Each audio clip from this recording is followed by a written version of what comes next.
Are you searching for the best in online black radio?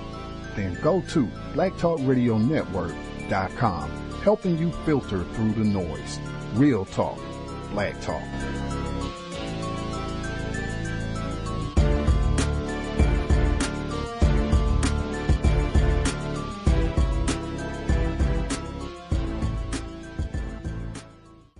Context of white supremacy, justice, and Gus T Renegade in for another program, hopefully to share constructive information. Today's date is Sunday, October 30th, 2011. I want to hop right to work, see if we can cover as much material as possible today. Our guest, broadcast number 499, he's been with us, I believe this is his 17th visit. Always super constructive, I think, having him on the program. Anybody who needs a word guide or the United Independent Compensatory Code System concept, you can put in this address and you can get the word, you can get the order form, and you can get either book, so you can get them both together. I think you get a discount if you get both books together. The address is tiny.cc/Fuller in all caps. Once again, it's tiny.cc/Fuller in all caps. I'll give that address out again as we go, and it should be in the description. If you didn't write it down, just check the description in TalkShoe, and you can copy and paste it and print out that order form if you need either the word guide or the code book. With that said, always extremely grateful to have our guest for today's program. He is incredibly generous with his time, Mr. Neely Fuller Jr. Mr. Fuller, are you with us? I'm here. Good to hear from you, and just thank you again for sharing a bit of your Sunday evening with us. I hope it's a constructive investment of your time. I wanted to I wanted to begin. You've been doing this work for a long time on your assignment. And one of the things I've noted, in fact, 909, he's a consistent caller to the program. He called in, he said that he heard you doing a program, and the host, you in the book, and you consistently, when you talk, racism, white supremacy, and you're very clear, racism is white supremacy is racism. And he said that the person who was doing the interview was saying racism. Can you teach us, Mr. Fuller, some more about racism and white supremacy? And 909, he said that you stopped and made a point to clarify, to say that, these are not two different things. Racism is white supremacy, and you gave the explanation. And he said that the host continued to say racism and white supremacy. And I'm not, picking on anyone. I'm just saying that I've observed that, where it seems that people, victims, are not understanding the concepts. People that have read your work, Dr. Welsing's work, other people who write about racism, I've just seen where victims have read the material, where they've heard you all speak, but it seems like there is a breakdown in comprehension and understanding. And I just wanted to get your view. Are you observing that as well, where people, especially with your material, where they are reading the book, but they're not, at least from how they're verbalizing what they've read or what they've heard you say, it seems that they are not clearly understanding your position from what you've written? Yes, and that has always been, and that is always to be expected for the foreseeable future, until, people just simply understand that, well, he keeps repeating that racism is white supremacy, and it seems like that's, I hear that, but, it doesn't add up to me, so I will keep doing what I'm doing. I think the average person will do that for a while until they stop and think about, well, is racism white supremacy, and is white supremacy racism, and are they both the same? And is there another form of racism? That would be the logical question that a person somewhere down the line would probably ask him or herself. And according to what I've written, I've said, no, there is no other form of racism, not while there is a system of white supremacy in place. The system of white supremacy is the only racism, since no one else can be a racist while the system of white supremacy is in place. It's like two things of the same proportion or the same quantity or quality cannot occupy the same space at the same time. That's the way I look at it. Now, whether or not that's true, that's for people to determine themselves. I said, if you're a non-white person, you are a victim of racism. So therefore, you can't be a prisoner, because that's what you would be, and you can't be a prison master at the same time. See, if you're a racist, that means you're a boss over someone based on color. That means you're dominant over someone based on color, and you're the supreme dominance. No other dominant means just that. Supreme means just that. There's nobody that can come behind you and say, I'm going to overrule what you're doing. No, you're it. Now, non-white people on this planet under the system of white supremacy are under the system of white supremacy. Therefore, a non-white person can aspire to be a racist.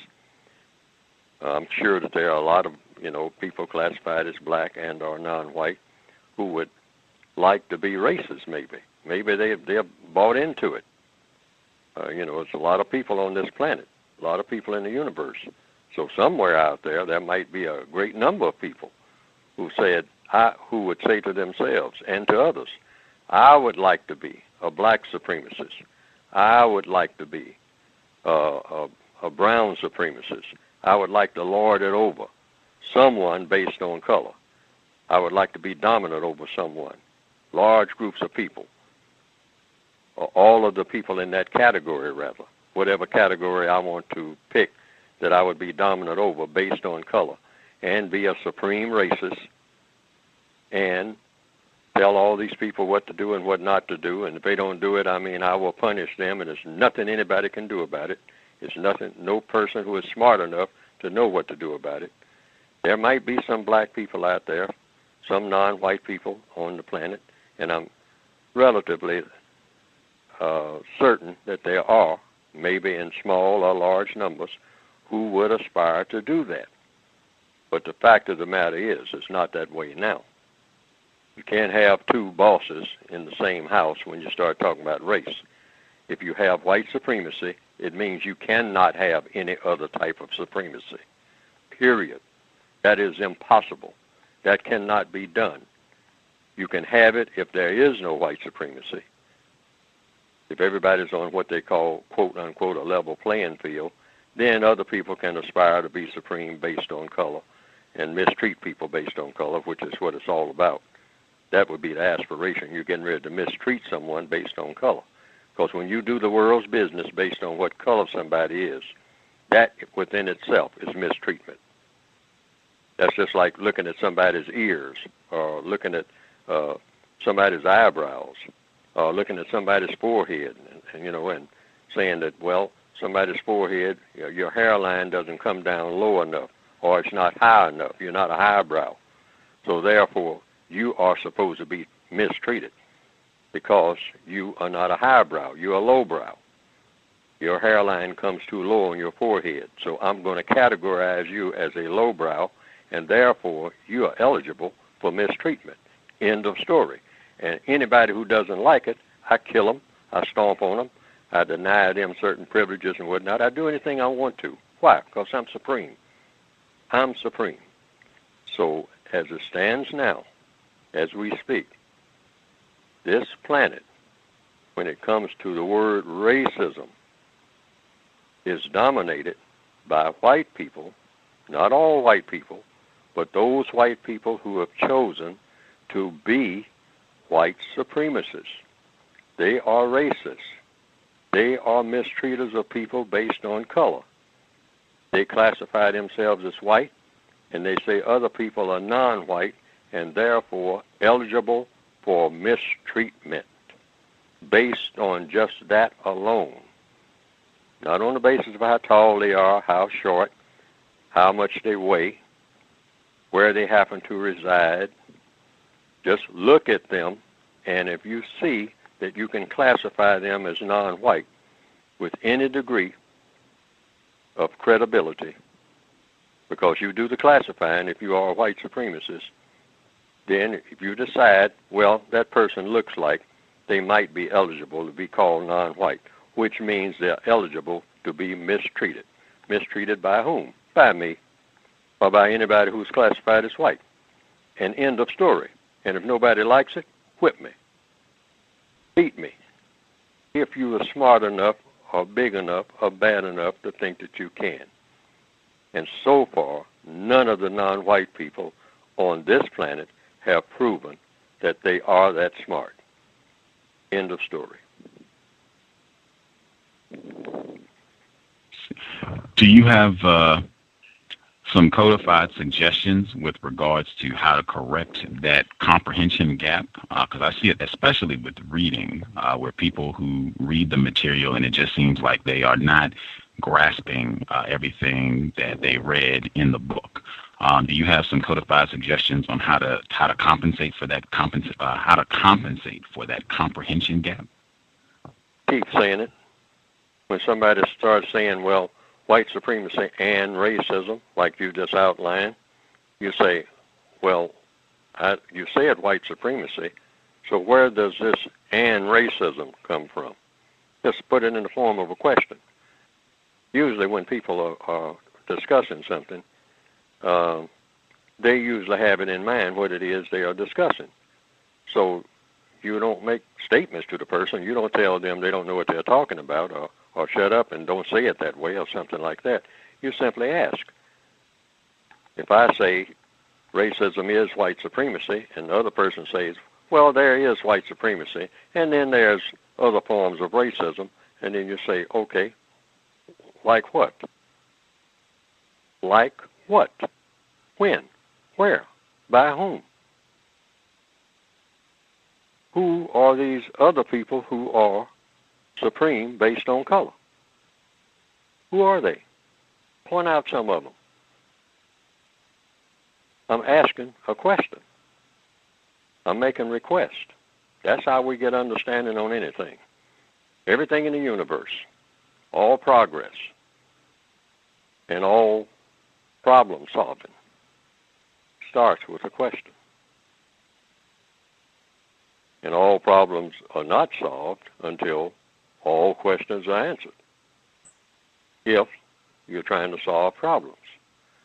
And racism is the biggest problem among the people of this planet, according to logic and evidence,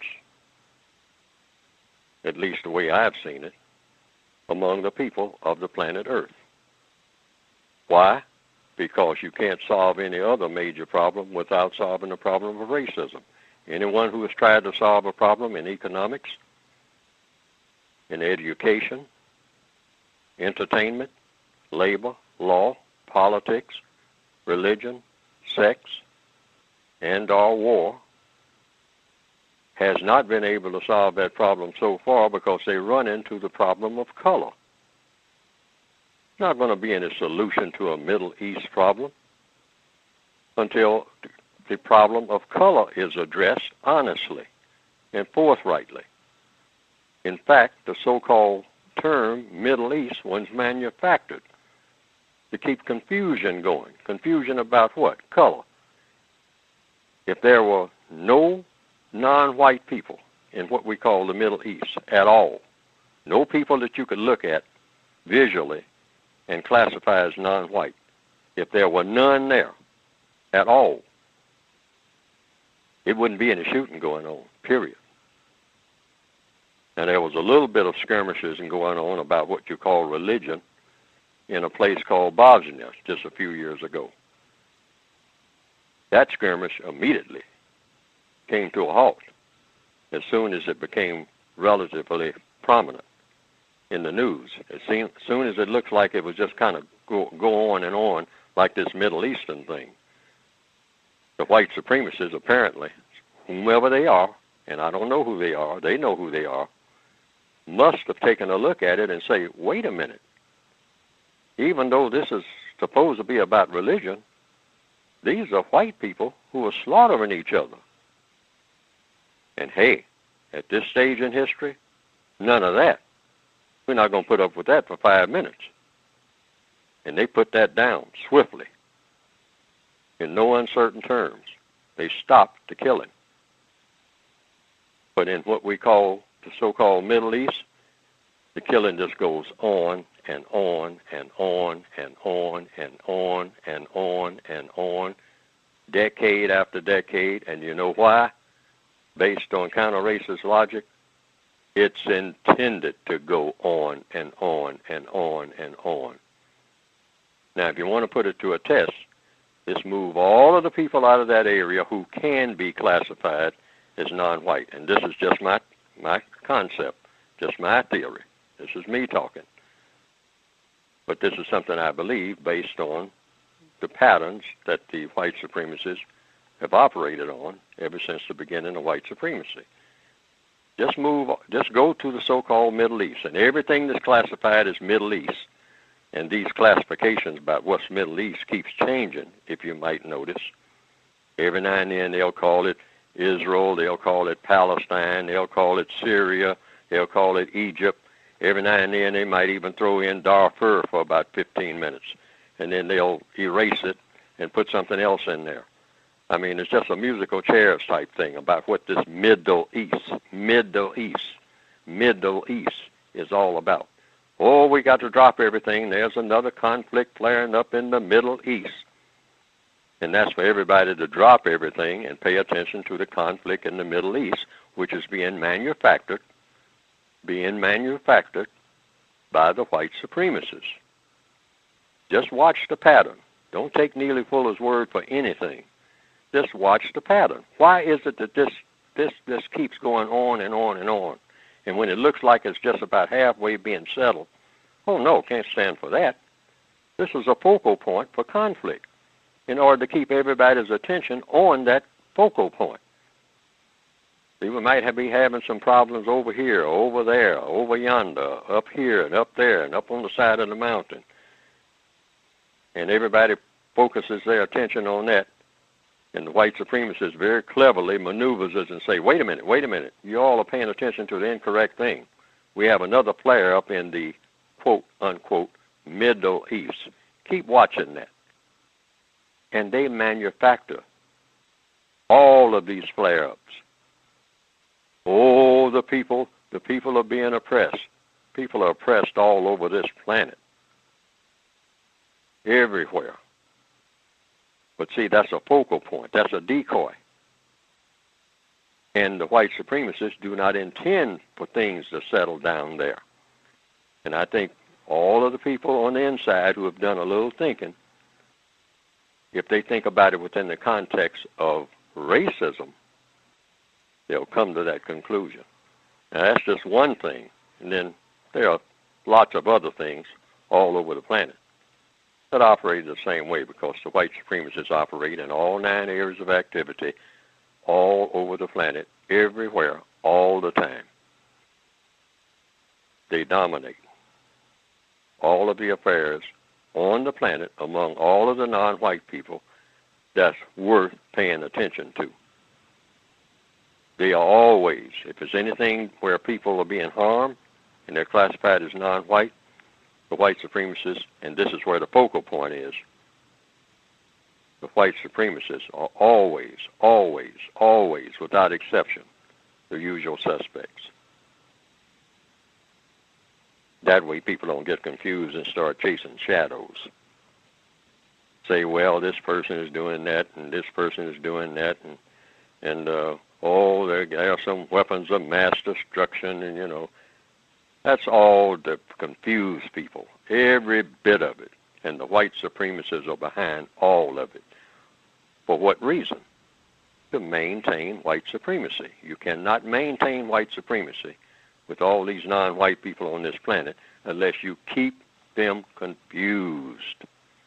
That's an absolute. You can't dominate people for long periods of time, consistently, without keeping them confused.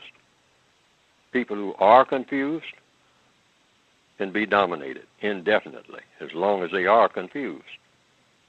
Once even ignorant people are not confused, they are not, at least not ignorant about they are being confused or that there's a confusion maker, then that's the first step toward those people coming out of their confusion, once you know that you are confused. But the trick is to confuse people so efficiently that they don't even know that they are being confused.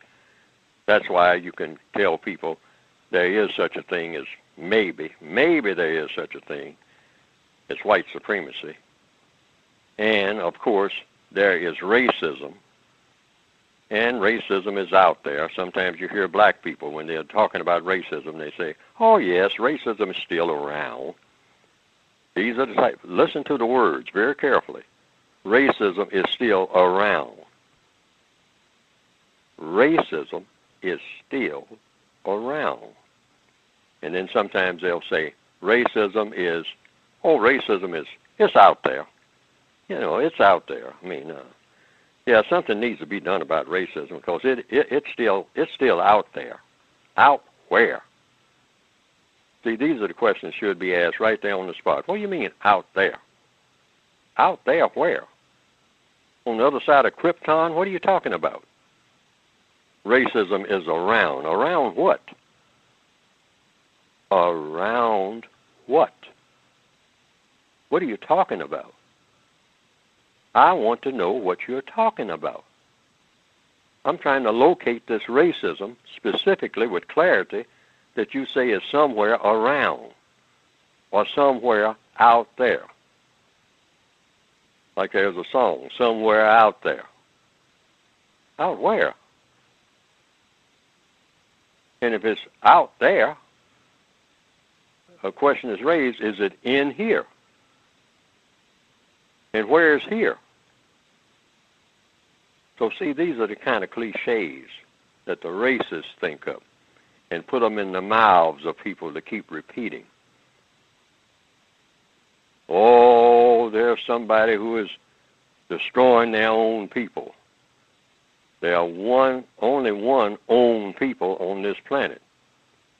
People do have an owner on this planet. The non-white people are owned illegitimately, of course, unjustly, of course, by their victims. I mean, the white supremacists own their victims, rather.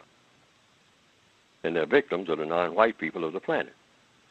These are the only owners, illegitimate owners, but they are the owners. So black people don't own any people. There are no black people, there are no non-white people that own anything. They don't even own themselves as individuals, because you can't own yourself and be subject to white supremacy. If you're a prisoner of war, you don't own yourself. You are owned. The slave vernacular says you have a slave master, a slave who owns people. Illegitimate ownership, unjust ownership, but that's what the slave master says. I own these people. So if I'm a slave master and I own people, I own all of the Negroes on the plantation, what do those Negroes, those slaves, own? They don't own anything. They say, well, this slave, his name is Amos, and he has Clara there, and Clara is his wife. Slave doesn't have a wife, nor does a victim of white supremacy. He doesn't have anything except the ability to beg or to fight and die, I would say at this point in history. To make the slave master so angry that the slave master decides, I'm going to kill him. I'm going to kill Amos. Might even kill Clara. So what? I can replace him. Why? Because I'm a master.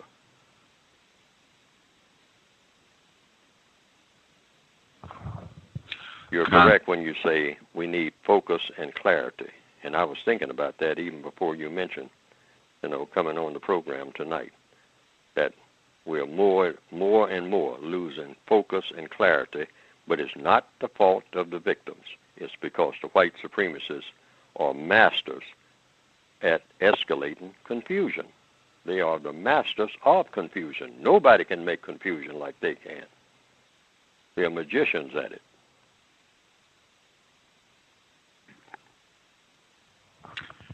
Absolutely. Context of white supremacy, and a lot of it with words. I wanted to ask, I know we were speaking before, and you were talking about this escalation in confusion. You were saying that a part of one of your 6 strategies, racial showcasing, putting a lot of non-white people out in front, making it look like they're in charge. 2012 presidential election, it could be 2 non-white people, President Obama and Mr. Herman Cain. And you were saying that a lot of the showcasing, racial showcasing, and using a lot of different words to cause confusion. You were saying that racist man and racist woman, they were acting out of desperation. And that really caught my ear because I've heard you speak before where you said that once you get in a supreme position, you're not fearful, you are not afraid of somebody doing something to you. You're supreme, you're dominant. And I was just wondering, do you think racist men and racist women, that they are currently operating out of desperation? Well, not exactly at this point. They do from moment to moment sometimes, depending on the circumstances. But by them being masters so long, they know their victims pretty well. So they know how to move them around like little objects on a checkerboard.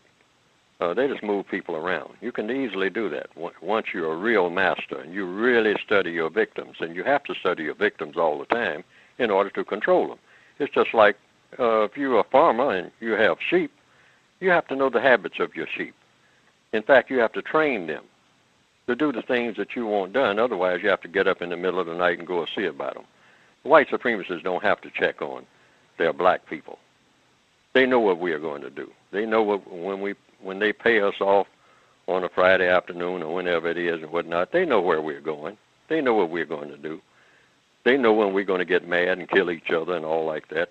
They set it all up. They set it up for all of this to happen.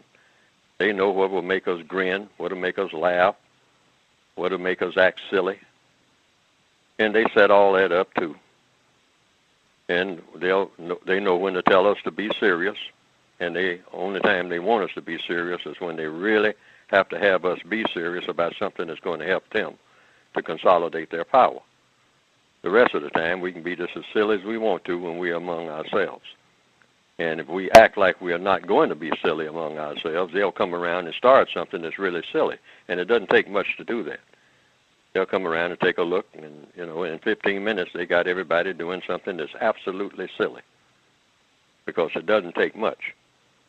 When you have complete control over people, even before they are born, it's very easy to lead them. Anybody who has ever herded animals knows this. You can train a cat to lie down with a dog if you catch that cat early enough. Otherwise, the cat won't do it. There are instinctive things within the cat. The cat will know that dog is not. That's not his father. The cat will know that if you don't catch that cat early enough. But you catch it early enough, that cat will go around looking for the dog, saying, "That's my father. I've never known any other father."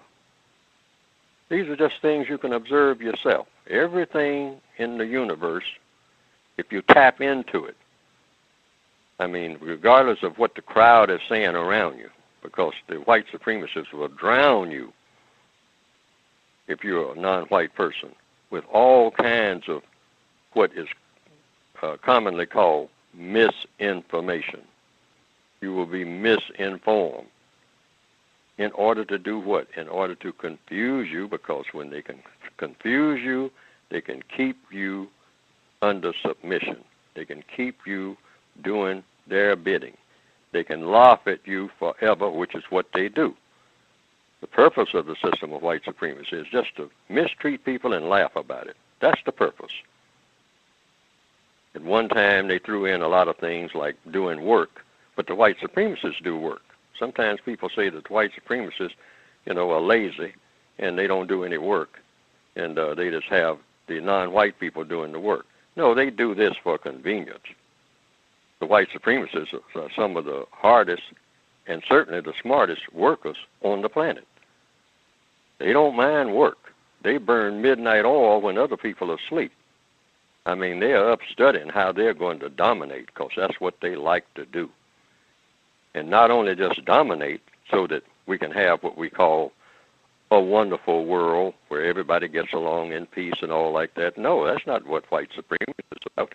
If it was about that, everybody should embrace it. Who would care? Who would care about what color somebody is or what non-color somebody is who is in charge? Who cares about who's operating the ship? Who cares about who's operating the Titanic if it's not going to hit an iceberg and everybody's going to get where they're going safely and in a pleasant manner? Nobody should care. They should actually say, I'm all for it. They should support it. But that's not what white supremacy is about. White supremacy is about confusing people, then mistreating them, because confusing people is to mistreat them. But then you do all kinds of harm to them and get them to do harm to themselves, and then stand back and laugh about it and feel good about yourself. Now, if anybody wants a picture of what white supremacy is about, that is it. Do harm to people through deception and violence.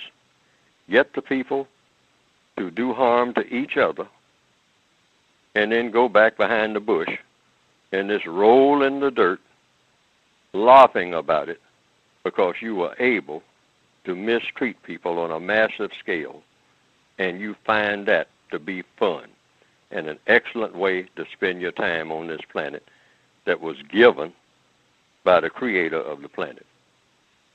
And that's an absolute disgrace. That's why anybody within the sound of my voice should stop and think about this system of white supremacy and what it really is, and come to that conclusion. If you do come to that conclusion, and think about what an absolute insane disgrace that is, and that show has been running too long.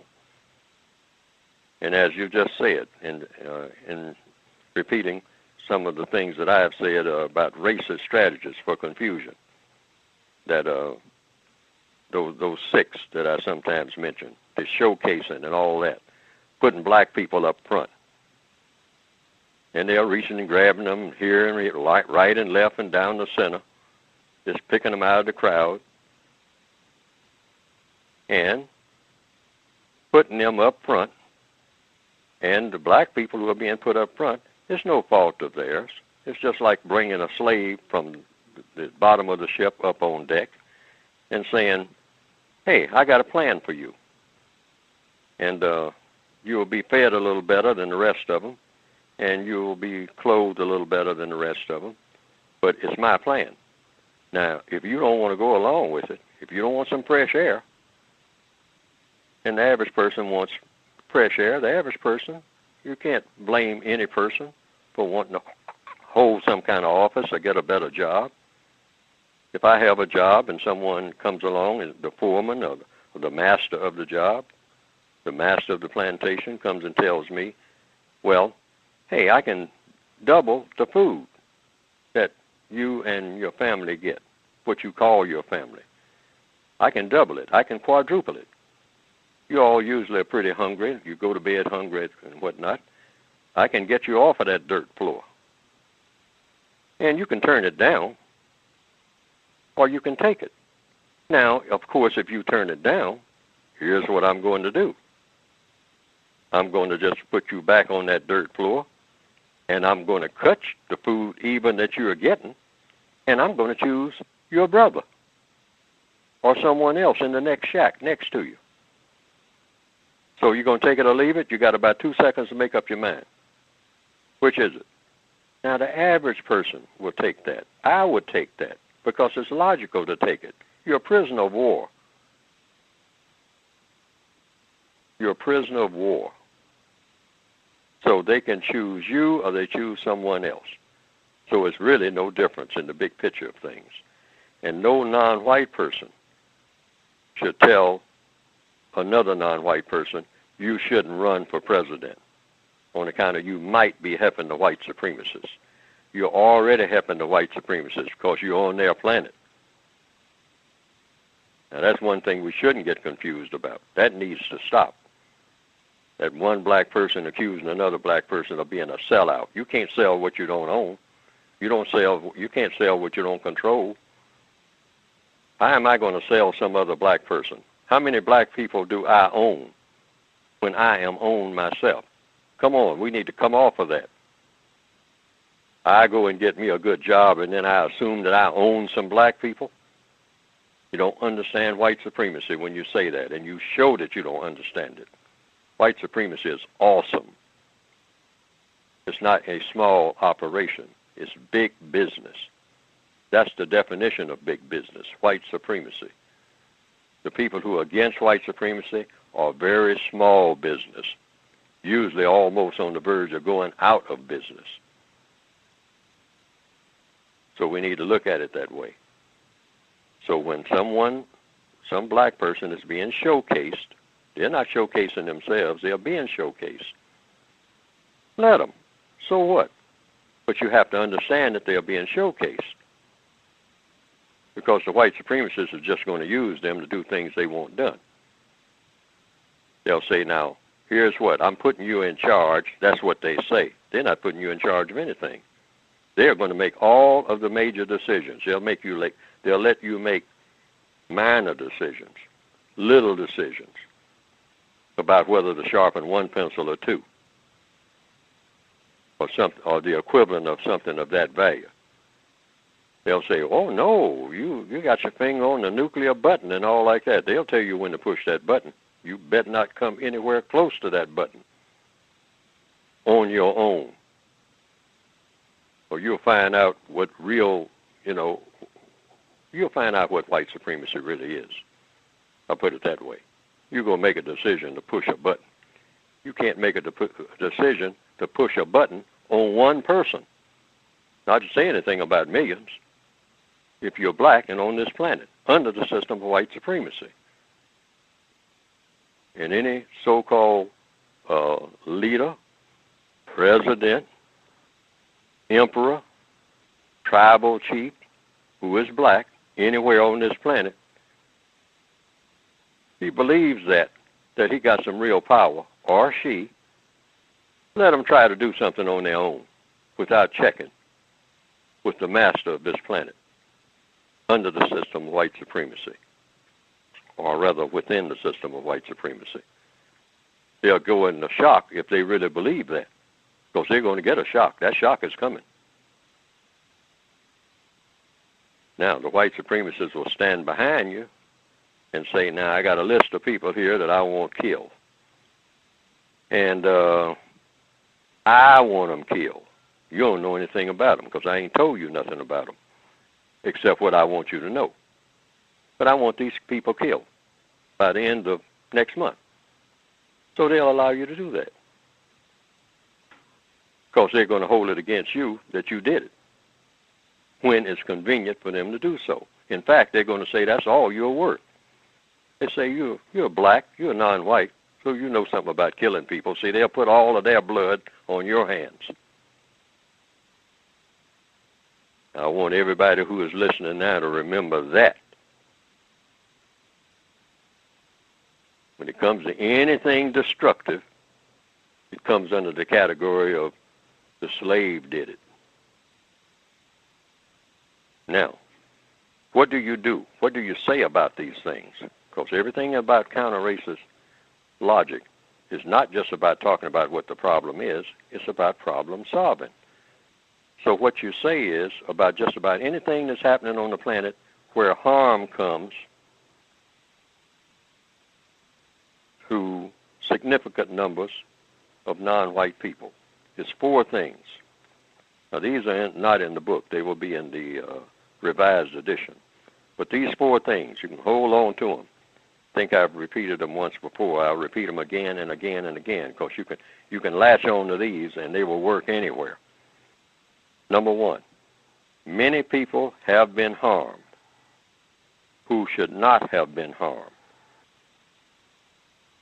Number 2, many people are to blame. Number 3, the people who are most to blame are hiding in plain sight. And you can add in parentheses, worldwide. Number 4, the people who are most to blame are all white supremacists. And you can put in parentheses, racist men and racist women collectively, and add, they are always, underline always, the usual suspects. That's when any non-white people anywhere, for whatever reason, if they're classified as non-white, or if they are seen to be non-white, or somebody thinks that they're non-white, and they have been harmed,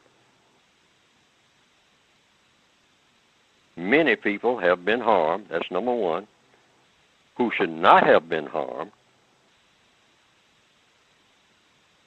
That's number 1. And number 2, many people are to blame. Any harm that came to any non-white people anywhere on this planet, many people are to blame. Some of them might be non-white. They'll have some blame. We're all to blame. I mean, it depends on what proportion you mean. I'm to blame. Neely Fuller is to blame. If somebody got killed unjustly in Darfur, let me give that as an example. Today, somebody I never saw or heard about. Because, why? By now, I should have made an effort to find out. So a person can say, I am to bear a little bit of the blame. Not much maybe, but some. Because I am on this earth for the purpose of seeing to it that people are not harmed who should not be harmed. That's a big part of the reason I am breathing, and every other person who is on this planet. According to whom? According to logic. You're supposed to be trying to help people the whole time you're here, people who need help. I'm supposed to be doing that. So if anybody is harmed unjustly, I am somewhat to blame. Prisoners of war are somewhat to blame, just by being prisoners, just by being slaves on the ship. I mean, you let yourself become a slave. You let yourself get caught. Now, you can stretch it takes a stretch of the imagination, but you can say, well, you shouldn't have got caught. Then you wouldn't be adding to the whole shiploads of people who are being caught and made slaves. If you hadn't been a part of the shipload, you could have made space for somebody else, or at least you wouldn't be making money for the slave master, simply because you did not get caught. But maybe you couldn't help it out of ignorance or whatever. So I say many people are to blame. That's number 2. And number 3, I'll repeat it again, the people who are most to blame are hiding in plain sight, meaning they are people who are so-called in great positions or in positions of so-called innocence. In other words, they're standing right there in front of you. And they're pointing at all those so-called bad people who are down the road or over yonder somewhere or overseas somewhere or up under the ground somewhere or up above the clouds somewhere. They're pointing everywhere except the finger that should be pointed right to them, because they're standing right next to you. In many cases, it goes to show you what masters of deceit that they are. They know how to point the finger. Always someone over yonder. Oh, if we could just straighten out that bunch of people down there. Oh, we got to go down there on the other side of the world. I mean, down there up under the world. Or down there, I mean, where everything is frozen and whatnot. Or down there among all those dark people in what we call the jungle, in the Amazon and whatnot. Oh, they're the ones who are causing all of this problem. We wouldn't have any problems. This would be a wonderful world if we could just go down there and straighten out all those people who are causing all these problems. And you're looking right at the person who is what? Engineering the whole thing, standing right there in front of you. That's why number 3 is the people who are most to blame are hiding in plain sight worldwide. And number 4, the people who are most to blame are all white supremacists. Don't forget that. That's the punchline. Every last one of them. They are most to blame for all of this mess, not some of it. Anything that happens, I mean, no matter how mysterious it looks, you just punch the computer and use that expression that was in the movie Casablanca. They're the usual suspects. Some people might remember that scene. I remember it. I've seen it several times over. It's a sort of a quip, you might say. Almost a quasi-serious comedy, the movie Casablanca. But serious in a lot of ways, because there are some basic lessons in it, which is why it's kind of rated, I think, as the second greatest movie ever made, even though it's what most people would call a hokey, boring movie by today's standards. But there's a captain of a police unit, I think, operating under the Nazis. This is about World War II and something like that. Captain Renault, he's a French captain. And he made a statement near the end of the movie. Major Strauser has been shot. Round up the usual suspects. Now, that was a quip that he used all the time. Anytime anything happened, I mean, that he figured, well, hey, why bother to go and look for whoever did it? Because I got an idea. In fact, he was right there when Major Strauser was shot. He saw Major Strauser being shot. He knew who shot Major Strauser. But he said, round up the usual suspects, meaning all the people out there who usually get blamed for everything anyway.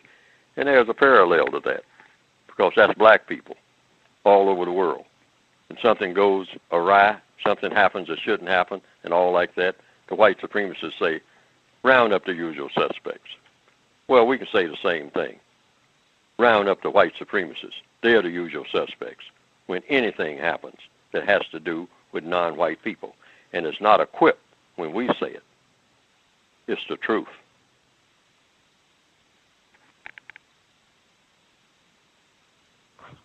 Context of white supremacy. I'll check to see if Justice has some questions. I want to make sure I give out the address. If you need a copy of the word guide or the code book, it's tiny.cc/Fuller in all caps. So tiny, TINY.cc/Fuller in all caps. And if you want to dial in, if you have questions, or if you just want to listen on your phone line, the number to dial is 760-569-7676,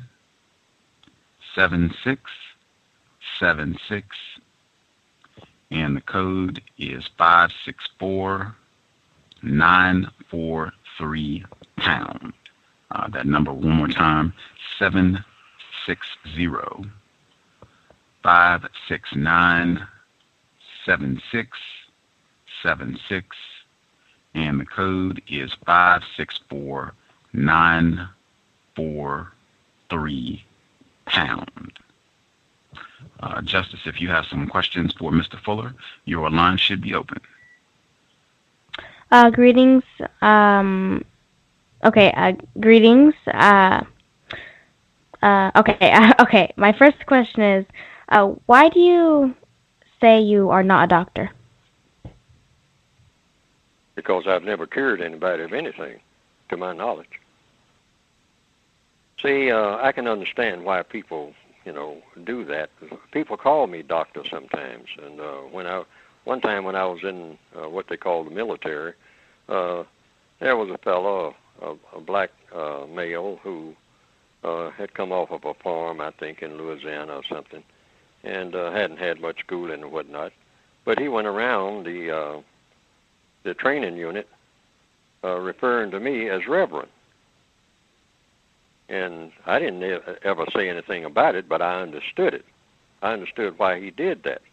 Because where he came from, anybody who probably could read or write, or you might say hold a conversation with white people where they understood what you were talking about and showed some appreciation for what you were talking about. Probably where he came from and what his experiences had been was that a black person who could do that, colored folks, as we said back in those days, had to be a reverend, had to be a preacher. So black people have a tendency to give, since the white supremacists for many years did not give black people any kind of title except the one that we're familiar with, the title of nigger. You know, that was the title that fit them all, that fit all of non-white people who were particularly very dark-skinned or even light-skinned. I mean, once you get that classification, you're stuck with it. If the white supremacists say that's your classification, regardless of what language you speak and whatnot, that's what you are. That was the title. So black people got in the habit of giving themselves titles, sometimes 5 and 6 titles for one person. You know, the Right Reverend, Most High, etc., etc., etc. Might even throw in mayor, or certainly chief, and sometimes attorney, doctor, etc.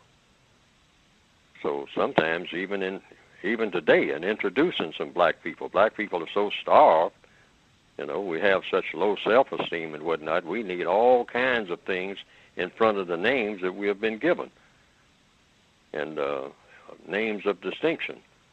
So sometimes if you got 5 or 6 people, and some people have probably witnessed this, being introduced on a stage, and they all black, and whatever the seminar is about was supposed to start at 7 o'clock. About 9 o'clock, they finally get through introducing people, mainly on account of they're standing up there talking, trying to recite everybody's title. And really, looking at it objectively, looking at it, whatever that word means, but looking at it with clarity, looking at it seeking logic, it's not very logical to do that. I have told people it's best not to even recite what a person's name is if it's going to take up prime time for getting a functional message over. But like I said, black people's self-esteem, because that's really what it is so low that we need a lot of titles that we have heard about, king, queen, something, in front of our names. When if you're really doing excellent work, you don't even need a name. Your work will speak for itself. People will find the name for you, like they did with Mohandas K. Gandhi. That was his name. But they called him Mahatma, according to what I've read and saw in a movie, meaning what? Great soul. The people named him that. They gave him that title. He didn't give himself that title because they said, hey, he's different. He gets some, you know, he tries to do things that looks like other people are not trying to do. I mean, he's just out there. And he's not showing off, I mean, because it's dangerous what he's doing. It's easy to do things to show off. You get a lot of titles in front of your name if there's no danger involved. But when you're in danger, you don't hardly want anybody to even know your name. Why? Because you draw attention to yourself and you might get killed real quick. So I say in connection with that, people shouldn't seek titles. They really shouldn't. Just look at the work that needs to be done and do the work. Forget about the title. Anybody who can give you a title can take it away from you, particularly a title given to you by the white supremacists. And the white supremacists will hand out titles to non-white people once they see that that's what you need. They'll say, how many titles do you need, you know, in order for you to do my bidding? I'll give you as many titles, you know, pick one. I got about 7,000 here.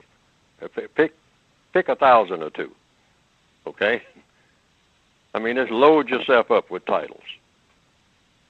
as long as you carry out my mission. Because I care nothing about titles. Like a white supremacist once said, I'm a white man, and he did add one other title. He said, I'm a white man, and I'm from Texas. That's an actual event someone told me about. He walked into a black pool hall and said, I'm a white man, and I'm from Texas. End of story. Everybody stop what you're doing. Pay attention. That's what that meant. Or else. It's all the title he needed. He didn't say I'm Henry Smith. He didn't say I'm president. He didn't say I'm a king of the world. He didn't say I'm royalty. He said, I'm a white man and I'm from Texas. End of story. Act accordingly. You know everything you need to know right now if you're black.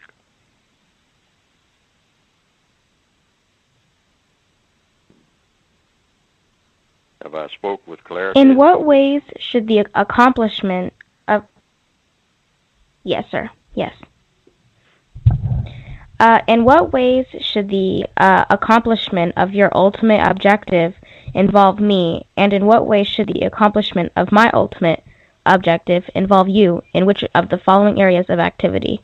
Economic, education, labor, law, politics, religion, sex, and war. Well, that's a question that's supposed to be asked, I think. That's one that's in the book, correct? In the textbook for victims? Yes. Yes, and I think if you read that, if I remember correctly, it's supposed to be addressed to a white person by a non-white person. Is that correct? What does it say? I don't have it right here in front of me right now, but I think that's what it says. In other words, when you're... Oh, you don't have it? Yes, I do. I have the book in front of me right now, but yes.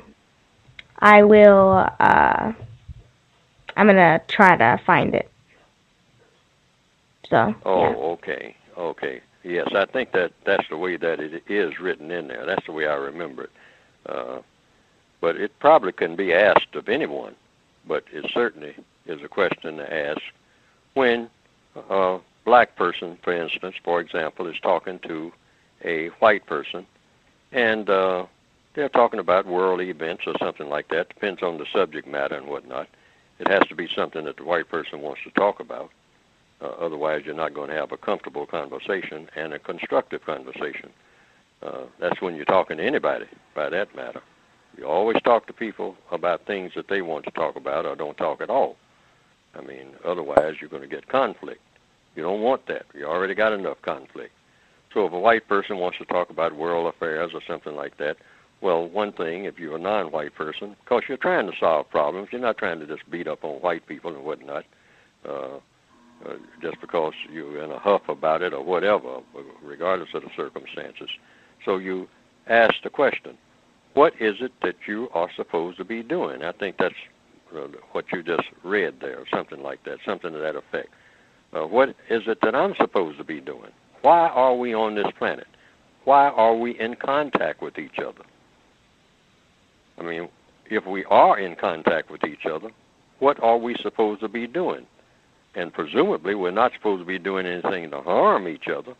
So if we are not going to be doing anything to harm each other, what are we going to be doing to help each other in all of the areas of activity? Economics, education, entertainment, labor, law, politics, religion, sex, and war. If we're going to be in contact with each other, what are we supposed to be doing in each one of those areas of activity? You can ask anybody that you're in contact with, and they are looking forward to maybe being in contact with you, or because of the circumstances, even if they don't want to be in contact with you, they are in contact with you. You want to at least get an understanding of what you're going to do with that contact. That's with anybody. That's got to be gotten straight. Otherwise, there's going to be and escalation of problems. And particularly if people seek each other out. If I go looking for someone, I should be able to tell them what I'm looking for them for. I say, I've been looking for you, and now I've found you. Okay, you've been looking for me, and now you've found me. Now what? What do we do? How do we interact? What was your purpose for looking for me? In the case right now in the Northwestern Hemisphere and in other parts of the world, I guess the average black person who is looking for a white person, the average black person, most likely along about now is looking for a decent job or a decent house or something that will help that black person to not be in bigger trouble than they're already in. And that's legitimate. Why? And it's logical. Because usually in the system of white supremacy, if you're going to get serious help that is of any real value, it will probably come from somebody white, directly or indirectly. Logic tells you that. So what the relationship is going to be, if you can call it that, between myself and a white person that I'm talking to, I want that to be clear. And I want it to be clear in every area of activity. Is this going to be an educational relationship? In other words, you're going to teach me something that I need to know in order to be able to help myself and help others in a constructive manner? Because that's the only reason for getting an education, helping yourself and or helping others, or both, to get something accomplished that is constructive in a constructive manner. In religion, same thing. If you're going to talk religion to me, why are you talking religion to me? In order to do what? What is it that you intend to achieve? I want to know the answers to these questions. You should have a bunch of questions in each one of those areas of activity, all 9 areas of activity. Economics, education, entertainment, labor, law, politics, religion, sex, and war. If there's some kind of sexual content that comes in, you want to know, wait a minute, sex is very serious. So now, are you going to discuss sex with me? In what context? In order to achieve what? And they might say, well, I want you to support this movement we got going. What movement? And for what ultimate purpose? And when it's all over, what is the benefit that's supposed to come out of it that will prove to be of constructive value? See, once you start asking questions and you keep focused, the questions will come to you to ask. Because everything has a reason. And that's what you keep focused. Why are we talking? What is the reason for us talking at all? In order to accomplish what? And what is the likely result to be if I go along with whatever you suggest?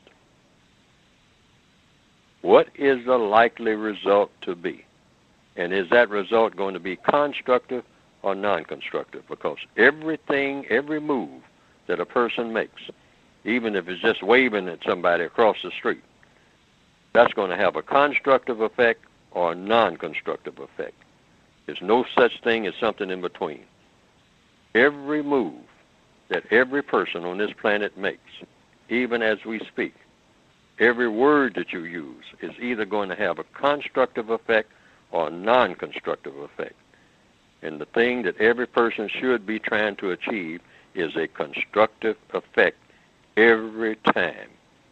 Every time you make any kind of move, every time you reach and to get a piece of food off of a table and put it in your mouth, you're supposed to ask yourself, if I eat this, is it going to have a constructive effect?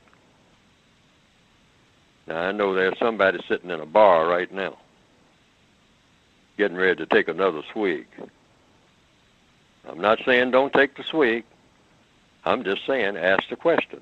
Is this going to have a constructive effect or a non-constructive effect? Now, for the last half hour, you've been wanting to get off that stool and you haven't been able to.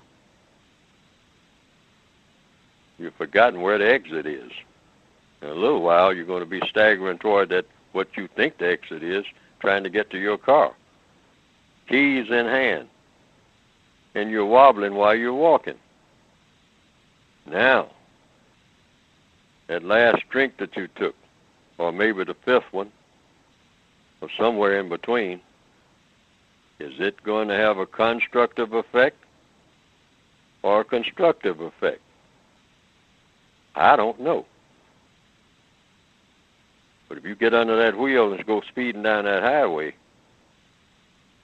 somebody will know something. If you can't tell the difference between the headlights and a telephone pole.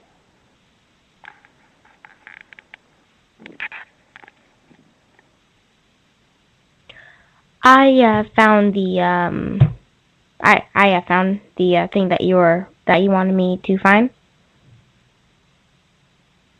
Did you want me to read it, or?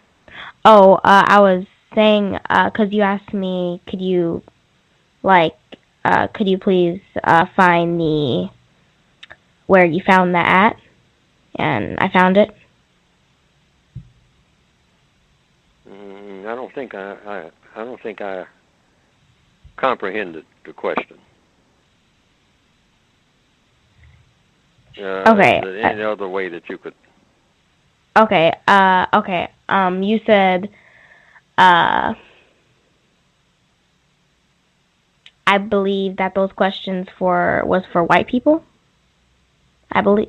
Oh, yes, that's what I said. Okay. But they can be asked of anybody. I mean, if you're interacting with people, because when you're interacting with people, people interact with each other all day. And what you want is all of your interactions with everybody, white and non-white, to start on that road to being constructive. People have a tendency just to talk, just to hear themselves talk. That is a very, very, very potentially dangerous thing. By dangerous, I mean non-constructive. And once you start doing one thing that's non-constructive, it'll lead to something else that's non-constructive. Non-constructive talk will lead to non-constructive action. This is why sometimes people start out laughing and smiling and talking and backslapping and whatnot, and because they're kind of aimless in what they're doing and just kind of having a tendency just to say anything, they wind up acting like the Sopranos. If anybody's seen some of that TV series, where all somebody has to do is just say one or two words, and the next thing you know, I mean, it's a melee going on. Now, that is no way to exist on any planet, anywhere, not to say anything about this one. But we all take it for granted that this is something that we take for granted. And there's nothing particularly harmful about it. And it is promoted and supported by the white supremacists because, to use a cliche expression, they love mess. The more mess, the better.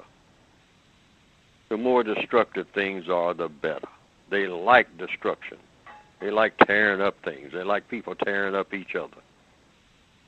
And they fix them back just well enough to tear them up again. That's the white supremacist philosophy. That's what they call life. They write books about it, make movies about it, sing songs about it, get other people to write books and make movies and sing songs about non-constructive behavior and applaud it and see nothing in error about it. You stand back and look at all of that and take an excellent long look. And you have to say, wow, is this real? Is this necessary? Is that all there is? to use the title of a song by Patti Page, it came out in the 1950s, I think. Is that all there is? Is this what life is supposed to be about? Is this the best that people can do? We're in a universe, and this is the best that we can present ourselves as being in universal people, which we are sorely not qualified for at this point, if you measure it by what's constructive and what's not. So all of our conversations, I'll say again, regardless of the nature of the conversation, what you just read there in the book is just one of these suggestions. Keep everything constructive. Everything is in one of two categories, constructive, non-constructive. And don't follow a person as an example, because we all make mistakes. I count mistakes that I make every day. And sometimes somebody else will point out a mistake that I made, which I want them to do. Why? Because we're supposed to be getting away from mistake making. Mistakes are going to lead to other mistakes. They feed on themselves. So nobody should, everybody makes mistakes. The only person that doesn't make a mistake is the person who says that they don't make a mistake, because they have just made the biggest one. And mistakes are supposed to be corrected. You make a mistake, you correct the mistake, and you move on. Babies understand that. When they fall down, they find a way to stand back up. Sometimes when they realize that they have made a mistake in the way that they were trying to walk across the floor. And if they are somewhat vocal and have learned a few words, I've seen babies actually say, "uh-oh," and then they will pull themselves up and say, maybe I should hold on to something while I'm trying to walk. I'll hold on to the chair leg or something next time I try to get up. Make sure that it's sturdy. Ants make mistakes, but they try to correct them. So there's nothing embarrassing about making a mistake, any kind of mistake. You just correct the mistake. If it's going to be any embarrassment, it should be not about the mistake. The embarrassment should come about when you're not trying to correct it and just keep making the same one over and over again, thinking that you are keeping from being embarrassed. But actually, you're just making the situation worse.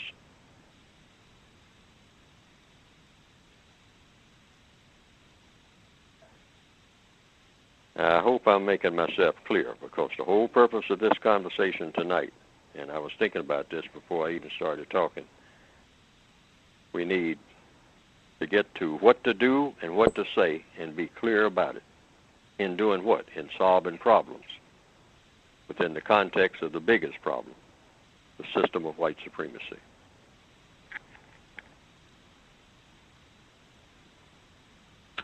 Context of white supremacy. Justice had to step away for a moment. She'll be right back. I wanted to get in one of the questions from a listener. And if you are one of the folks who dialed in, if you have a question, if you're on the TalkShoe line, it's *8. If you're on the free HD line, which is the 760 number, it's *6. But the person, they emailed their question in. They said, you talk about hiding in plain sight and confusion. They said, what should a non-white person think when a white person tells that non-white person that they, the white person, has never really understood racism? And just reading that question, it reminded me of what you have said consistently. If that white person knows that they're white, they know enough about racism, white supremacy. But did you have a thought on that question, sir? That's it. You can just simply ask questions like, well, do you see any value in being classified as white? And whether you do or don't, why are you classified as white? Who classified you as white? why have you classified or accepted that classification as being white? And what is that supposed to mean? Is it supposed to mean something or nothing? And if it's supposed to mean nothing, why have the classification? Classifications, I think, are supposed to mean something. But what are they supposed to mean? And you can just ask questions. Stay in the question mode. Because, see, you can't assume that you understand anything about white supremacy that a white person doesn't understand. So they're asking you these questions, apparently, but you should turn around and say, well, you know, I'm searching myself about what it's all about. I'm trying to find out. I am a victim of it, of a thing called white supremacy. I understand that. I understand that people, you know, have for a very long time, I'll put it that way, I don't even know how long, you know, with accuracy, if I'm going to be truthful. There are some people that quote the number of years that white supremacy has existed and all like that. I don't do that. I simply say I don't know. I'm telling the truth. I don't know, but why? Because different people say different things. And there's even arguments even today in 2011 about whether white supremacy even exists. And if it does exist, in what form and when and where and by whom? And when do you know it and when do you not know it? So all of this is still controversial, even in 2011. Super controversial because it's still the biggest, most confused subject that there is. Nothing about medicine is more confusing. I think someone said, Dr. Christopher Edley, I may be making a mistake, I hope I'm not, who is a professor somewhere, made the statement that racism is not rocket science. It's harder than rocket science. Or words to that effect. I thought that was pretty accurate. And so when you're talking to white people, if you're a non-white person, always be seeking an explanation rather than trying to make one, other than just using what you choose from the code book or some other book about, like you can take Neely Fuller's position, white supremacy is racism, racism is white supremacy. That's my position. But a white person might say, hey, he doesn't know what he's talking about. I know all about it. And I would think that maybe he does, or she. A white man and a white woman in a system of white supremacy, sure, they know a lot. I would assume that about race and racism. I would assume that they would. And if I'm making an incorrect assumption, they can tell me that. And they can tell me what they don't know about it. And I have to always think about, though, while they're talking, whether or not they're telling me the truth. Now, that's where the problem is. A white person saying they don't know anything about racism and wants me to tell them. I have to think about whether what they have just told me is the truth. I have to think about that. Why? Because if the person is a white supremacist, I can pretty well assume they're likely not to tell me the truth about anything that they think will be of constructive help for the long run, if it's going to have a major effect, particularly a major effect on the existence of white supremacy. Because a white supremacist, chief weapon of a white supremacist is deception. And when you're deceiving somebody, it means you're going away from the truth. You're not trying to reveal the truth if you're being deceptive. But that's the basic characteristic of a white person who is a white supremacist. They will say things that are not true, and they are excellent at doing it. They're the best that there is at saying things in such a way that it sounds like it's true. It's something that you will always, you practically with tears in your eyes say, that's you have finally discovered the truth. And it'll be something just as big and false as it could possibly be. But they know how to dress up a falsehood, dress up a horrendous lie, and make it look like the truth. They are experts at that. No one parallels them when it comes to that. So you've got to always be in a doubtful mode. That's the correct mode to be in. And if you're asked about being in a doubtful mode, you can say that that's the reason. You have to be doubtful. And the white supremacists are so expert at what they do that sometimes, many times, because they know how to read people, the ones who are really smart, they will tell you the truth, knowing that you won't believe it. And that is a form of the ultimate deception. They'll tell you a bunch of lies, and so you'll get in the habit of not believing anything they say. Then one day they'll come to you and tell you the truth. And if you believe it, it will be to your benefit. But they already know that you won't believe it. And that is the ultimate form of deception.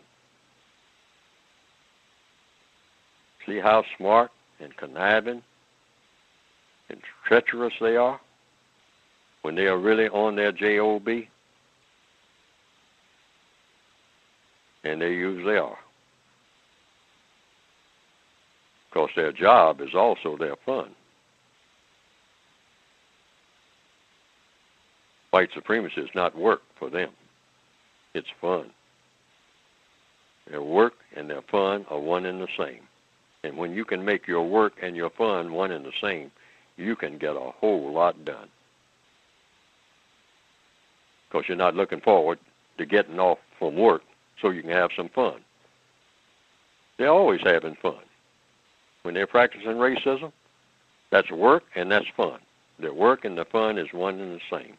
That's why they're so efficient at it. When you're having fun at doing if you're doing something that you're getting paid for and getting benefits from, and something you can laugh about at the same time, you can do it forever. The system of white supremacy affords those kind of benefits to the white supremacists. Get paid better than anybody else, and you can laugh at people who you hurt at the same time and get away with it. Excellent situation for someone who is devious and someone who has ill intent.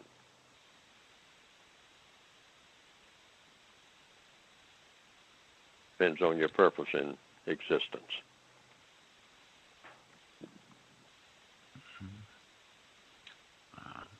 I hope I'm not deviating from the subject too much. Because we must remain focused and clear. I don't always do that. I have a tendency to ramble, so you have to watch me. And for a very logical reason. Because if I can do that, think what the white supremacists can do. You start off talking about one thing, next thing you know, you're talking about something else altogether because they led you there, and you didn't even know it. 6 months later, you say, you know what? I asked them a question, and they never did answer. But it just sounded like they were answering. You're experts at that. Watch for that, too.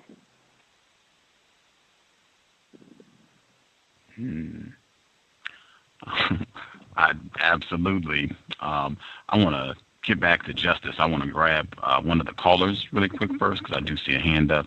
The person who dialed in on TalkShoe with a hand up in California, your line should be open. If you had a question for Mr. Fuller, your line should be open. Greetings, can I be heard? Yes, sir. Greetings, Mr. Fuller. I have a question about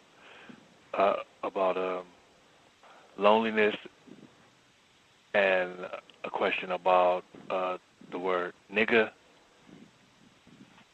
and a question about thoughts.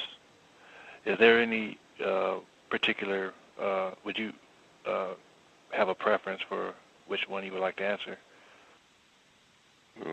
No, I'll answer all of them if it's according to the code, if I've thought about it, because that's the way I do things. I mean, that's the correct way to do things. Sometimes people ask me questions, and I simply say I don't know. And the reason I say I don't know is because I don't know. But I've thought about it, I'll give an opinion, because mostly what I do is just give opinions. In fact, everything that I do is an opinion, unless I'm repeating something that somebody else has said that's an absolute fact, and that everybody has accepted as a fact and been proven to be a fact.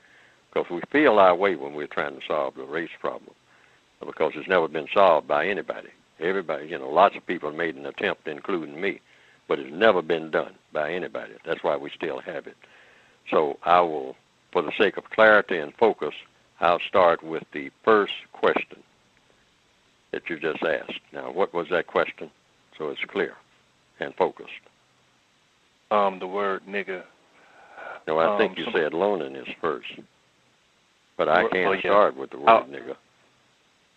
Okay, loneliness, that's kind of personal, but I was in the context of constructive interactions. I'm having like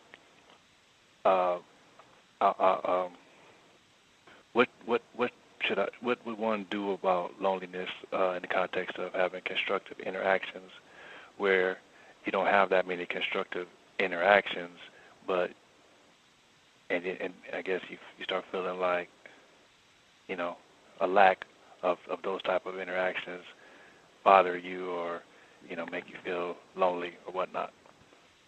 Okay, most people, including myself, we fight loneliness. The average person does not like to be lonely. There's a movie called From Here to Eternity, and I think the character in it was Montgomery Clift, and he asked a lady that was in the movie. He made a remark to her that about something. They were talking about something personal. Anyhow, she says, well, I need you. She said, I want you to be around here because I need you. And the reason I need you is because I'm lonely. And then there was a silence. And he didn't say anything. And then she said to him, you think I'm lying, don't you? And he said something that I think is a lesson. Nobody ever lies about being lonely. And I remember that all down through the years. In fact, I have that movie, From Here to Eternity. Now, I think that's true. For most people anyway, most of the time. Because people don't like to open up and say that they are lonely, that they want somebody to be around them, and the reason they want that person to be around them is because they are lonely.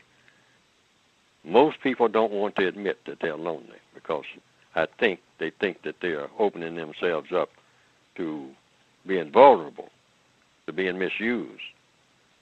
But if it's the truth, why not say it? You're lonely, you're lonely. That's all it means. It just means you're lonely. So you want somebody around to keep you from being lonely, somebody to talk to. And there's no harm there as long as the talk is constructive and the activity is constructive. So, so the loneliness is taken care of, and you just take care of it. But try to make it as constructive as possible. Now, sometimes people want to get rid of their loneliness by doing things that are non-constructive. So now we get to focus on that, and that's what should be different. You say, now, we're going to be doing, just because we're lonely, we're just going to do any old silly thing that's going to lead to some trouble. It's just best for us to continue being lonely until we can think of a way of not being lonely and do something constructive at the same time, or at least do something that is not harmful one to the other. So that's what that comes down to, or say anything. Sometimes, like people say, idle chatter, people just talk all the time. Next thing you know, somebody has said something to offend somebody or get on somebody's nerves, and then the loneliness has been taken care of, but now you're going to have another thing. You're going to have conflict.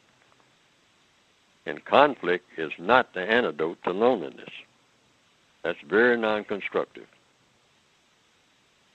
So that's something people have to be very, very aware of. I think that everybody who thinks about it has seen or engaged in or been in the environment where, in order not to be lonely, everybody just starts talking about any old thing, any kind of way, or doing things, any kind, just whatever anybody thought of doing.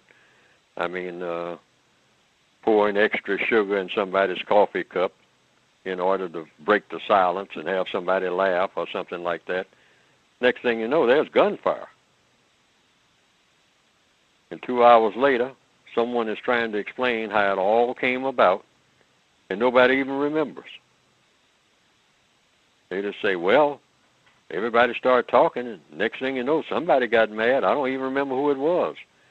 Somebody threw some coffee on somebody, and then somebody else, jumped on the person and whatnot, and then the other person jumped on the person that jumped on the person, and then this other person came in the room and tried to break it up, and somebody punched him, and he pulled out a gun and started shooting at everybody. And that's why you have 4 dead people. That's happening right now, even as we speak. And how did it start? About somebody sitting there, and nobody saying nothing, and everybody started getting lonely. And that's the cost of somebody being lonely? Well, now, that cost is too high. So if you're lonely, try to get around in an environment where something constructive is going on to break that loneliness, no matter how long it takes. There are some things that are worse than being lonely. And you're not going to be around, you're not going to walk around on this planet very long and stay lonely. At some point, you get little breaks every now and then. Might not be exactly what you want, but then in all relationships, you're not going to get exactly what you want. Anybody who has tried it and they're honest have found that out. I don't care what kind of relationship you have. It's not going to be perfect. It's not going to be exactly what you want. Why? Because your own mind changes. See, the other person may not ever change, but your mind changes, sometimes from 1 minute to the next. Because along with being lonely, you sometimes get bored. Everybody gets bored. That's why they put people in jail sometimes, to make them bored. Just put them in a little box where they can't talk to anybody. No checkerboard, no cards, no books, no TV set. Can't even look out the window because they covered it over. Or you can get pretty lonely in there, and you can get pretty bored too. And if they let you out to talk to anybody, you'll talk to anybody after about 15 days of that. About anything. Just whatever they want to talk about. You don't care what the subject is. You're ready to talk to somebody. 4 months of talking to yourself, you're ready to talk to somebody else. Anybody, the first person who built a jail found that out, or the first person that was in a jail-like situation. Person lost in the woods. At a certain point, they want to talk to somebody. Unless they're the type of person who is a hermit, and that's a very, what you might call, a strange person. Most of the time, even hermits will talk to the ants or the birds. They'll talk to somebody, talk to themselves. But they usually want to talk to something else. Adopt a dog or a cat or something. Talk to the cat. Why? To get rid of loneliness. To get rid of being bored, which is the sister or brother of loneliness. People don't like to be bored. They like to keep their minds active. In the movie Shawshank Redemption, the character played by Morgan Freeman said, talking about Andy Dufresne, another character, said he liked to carve rocks and, make little figurines out of rocks and whatnot, and make checkerboard or chess pieces out of stone.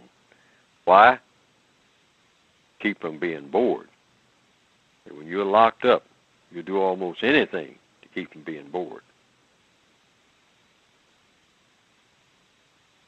So the bottom line is, try to break your boredom and your loneliness by doing constructive things, reading, studying the things that are around you, learning. See, as long as you keep your mind active, learn. Even if you're not around people, learn. I mean, learn about a tree. Learn about an automotive engine. Lots of people drive cars all the time, never raise that hood. Have somebody else raise it. Just raise the hood sometimes. If you're just standing there waiting and got 4 hours to wait, the hood is already raised and you're waiting to talk to somebody about what's wrong with your car, just take a look at it. But maybe for the first time, just take a look at what's under the hood. It might scare you for a little while, but the more you look, the more you see. If you never look, you don't see. So you just look. And for the first time, you say, oh, that's what a alternator looks like. So somebody might even mention, you might even ask someone passing by, what is that? They say, oh, that's the alternator, sometimes called a generator. Say, oh, what does it do? Say, well, it keeps the electrical system, all your electrical power, your radio that you like to listen to that stereo. It keeps all that going.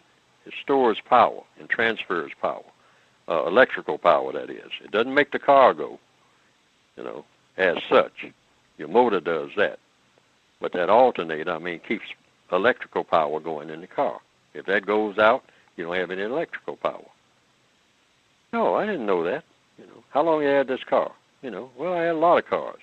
I had 8 cars altogether, And you never knew what an alternator was? Not until you told me. Well, now you know. See, so that's something you learn, just standing there. See, there's no such thing as downtime. Some people who have been in the penitentiary and been locked up and whatnot have learned to do that. So some of them, not many, not enough for sure, when they come out knowing stuff. That's seen in Shawshank Redemption, a movie that has a lot of lessons, by the way, if you look for the lessons. Andy Dufresne said, well, since I'm here, I'm doing life, I might as well. I just might get lucky enough to go to C.O.W.S. when I get out of here. And I may never get out. Chances are I won't. But while I'm here, I'm going to ask the warden about starting a library. Because I'm not just going to sit here and look at the wall and get into fights like the rest of these guys. I'm going to start reading and studying. Keep my mind active. Keep from going crazy if nothing else. Not an incorrect idea. That's what I say about loneliness. Now, the next thing is the word nigger. Is that correct? Hello? Can I? Yeah. Is anybody out there? Yes. Can you hear me? Yes. Was that what he said? No, this is the caller. Oh, okay. You mentioned the word nigger. Yes. Hello? Can you hear me? Can you hear me? Yes, I hear you. Okay, I can hear you. I can hear you clearly. Okay. Did you mention the word nigger? Nigga. Nigga. Well, right. Same thing, I think. It's just, that's people have told me that's just another way of saying the same thing. Only that's supposed to mean something else, something endearing, I guess. I don't know. I've never had that explained to me, but I think basically it refers to a black person. Well, I have in my word guide, and what I've said for years, that we sometimes called it in the old days the magic word, because when somebody says it under some circumstances, you get a whole bunch of conflict real fast, particularly if it's anything involving white and black people, and the word nigger is used by a white person, then that will trigger some action, conflict, hostile action, as a rule. Now, so some people call certain words as having more power than other words, and that's considered one of the most powerful words in the English language. Now, why is the word powerful? And I have thought for some years now, some decades, and it hasn't caught on, but I think that it's the truth of the matter, in answer to the question, why does that word have power? And I came to the conclusion, it may be the incorrect conclusion, I came to the conclusion, stumbled upon it, by looking at the word and looking it up in dictionaries. The word has no definition. Now, it sounds like it has a definition, but all the definitions I have found, it usually goes like this. Nigger, a derogatory term for a person of the black race, Negro race, African American, etc. A dark-skinned person. Derogatory term. That's the key. The word, the key word in all of that talk is derogatory. Sometimes in italics. Sometimes underlined. A derogatory term for a black person. Now, you ask the logical question. Why is the word derogatory? It doesn't say why. And when I talk to people, they're not saying why. It's almost like saying, you're a nigger, and that's derogatory. And if you ask, well, why is that derogatory? And the answer is somewhat vague, like, oh, you don't know, do you?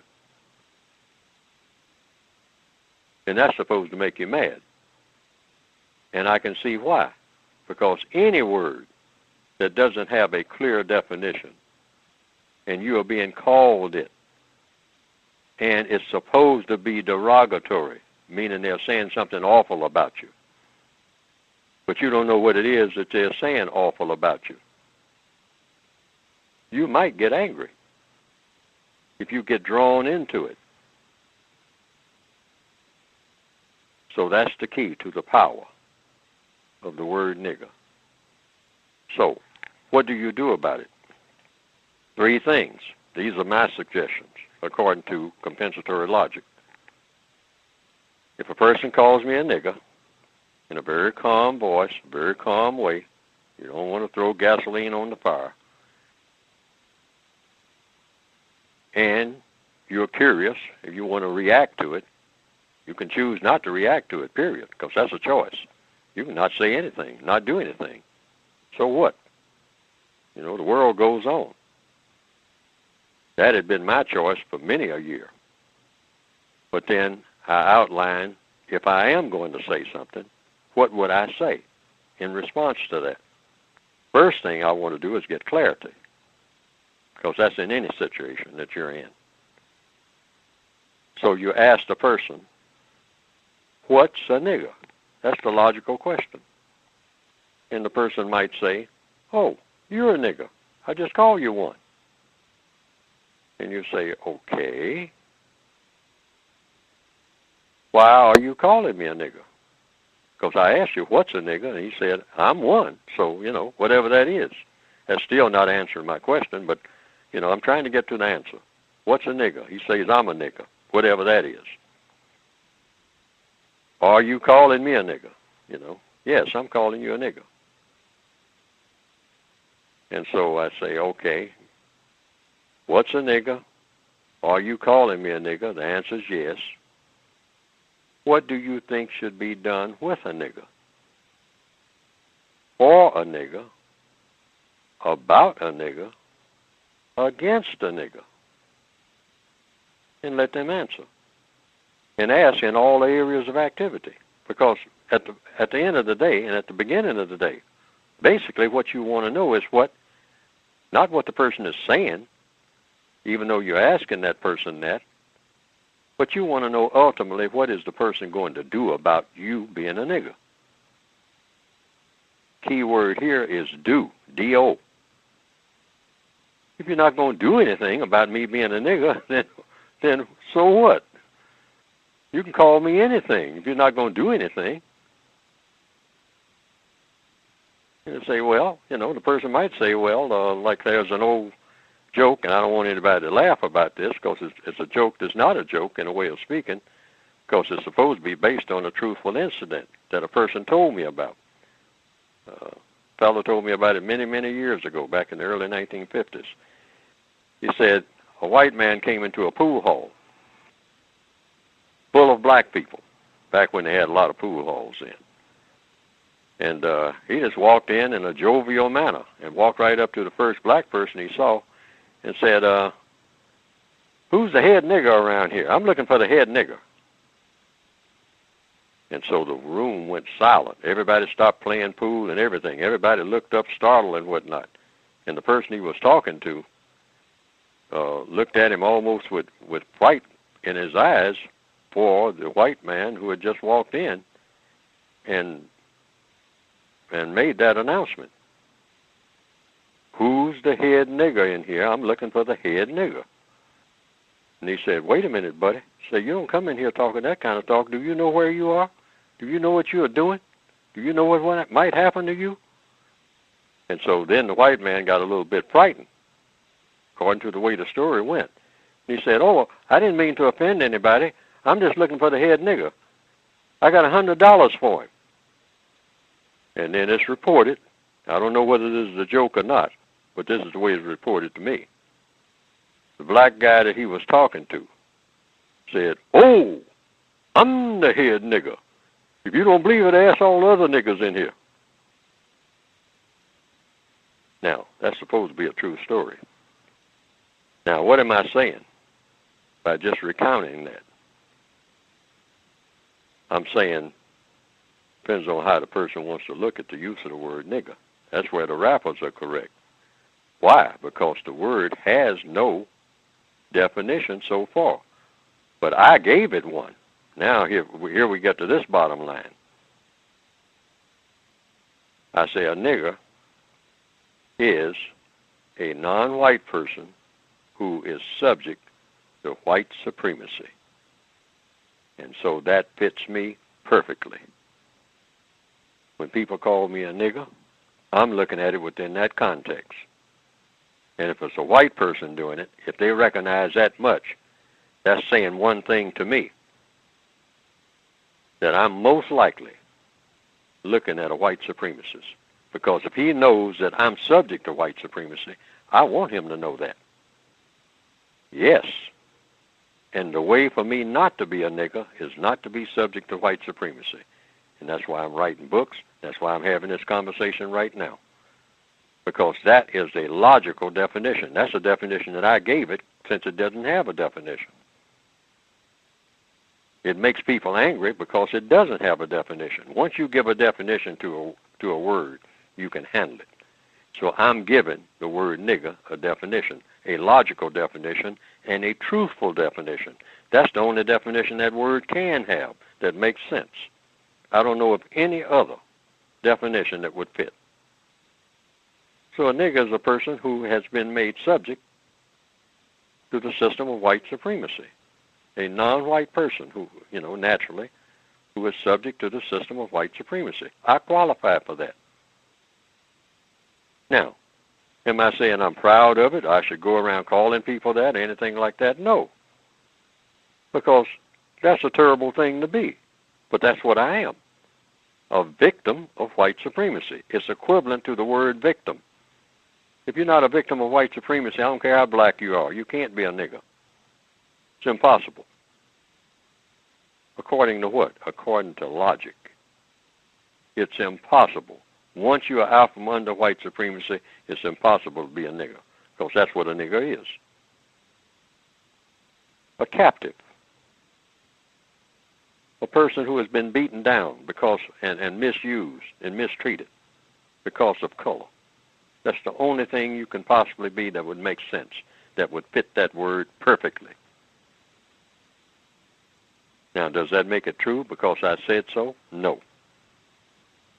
But if you think about it and think of all the other characteristics and the way the word has been used for many, many decades by everybody, black and white, in every type of context, I think the average person thinking of the classic definition, the standard definition, a derogatory term for a Negro African American, et cetera, et cetera, et cetera. I think that's unacceptable.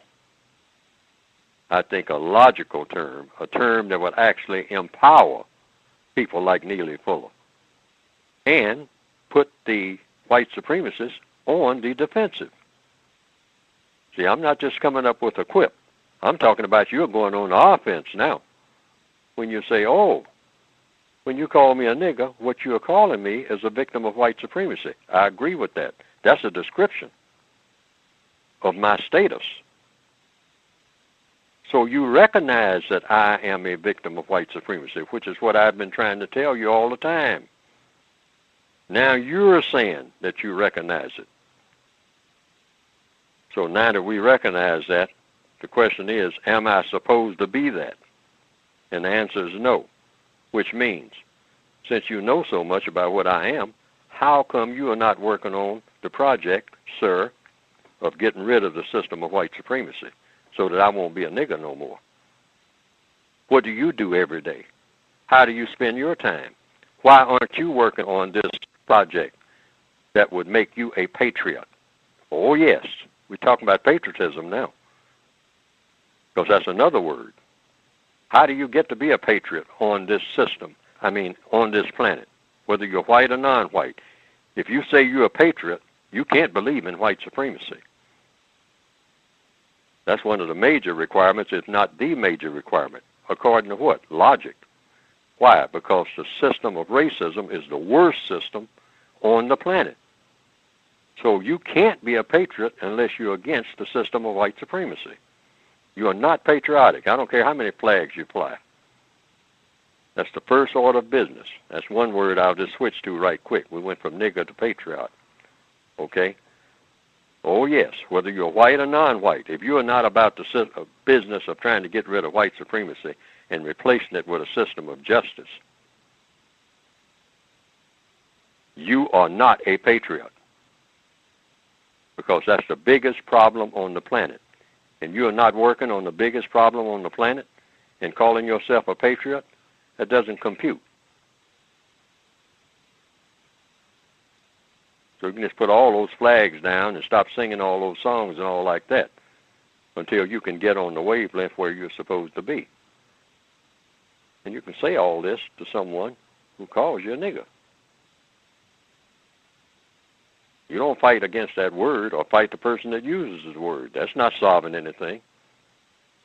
You explain what's going on here in this conversation and give it some meaning that will work for what? For a constructive result. That's the procedure. I guess we can go on and on and on about examples and all like that, but we will go to the third word here. Mr. Fuller, I don't remember what it was. Thank you for your answers. Can you hear me? Yes, sir. Yeah, thank you for that. I don't want to take up any more time. I dealt with loneliness, and I dealt with the word nigger. And it was another word, but you said you would just dismiss and move on to someone else? Yeah, they might have better, or not better, but other topics, but your answers Okay, well, at some future date we can get back to the next word, because we don't let words just hang out there. All words, once they're on the table, have to be dealt with. Every word, any word that anybody comes up with, we're supposed to address that word. That's a part of the code. All right, I'll ask you next time. Yes, sir. Okay. Thank you very much.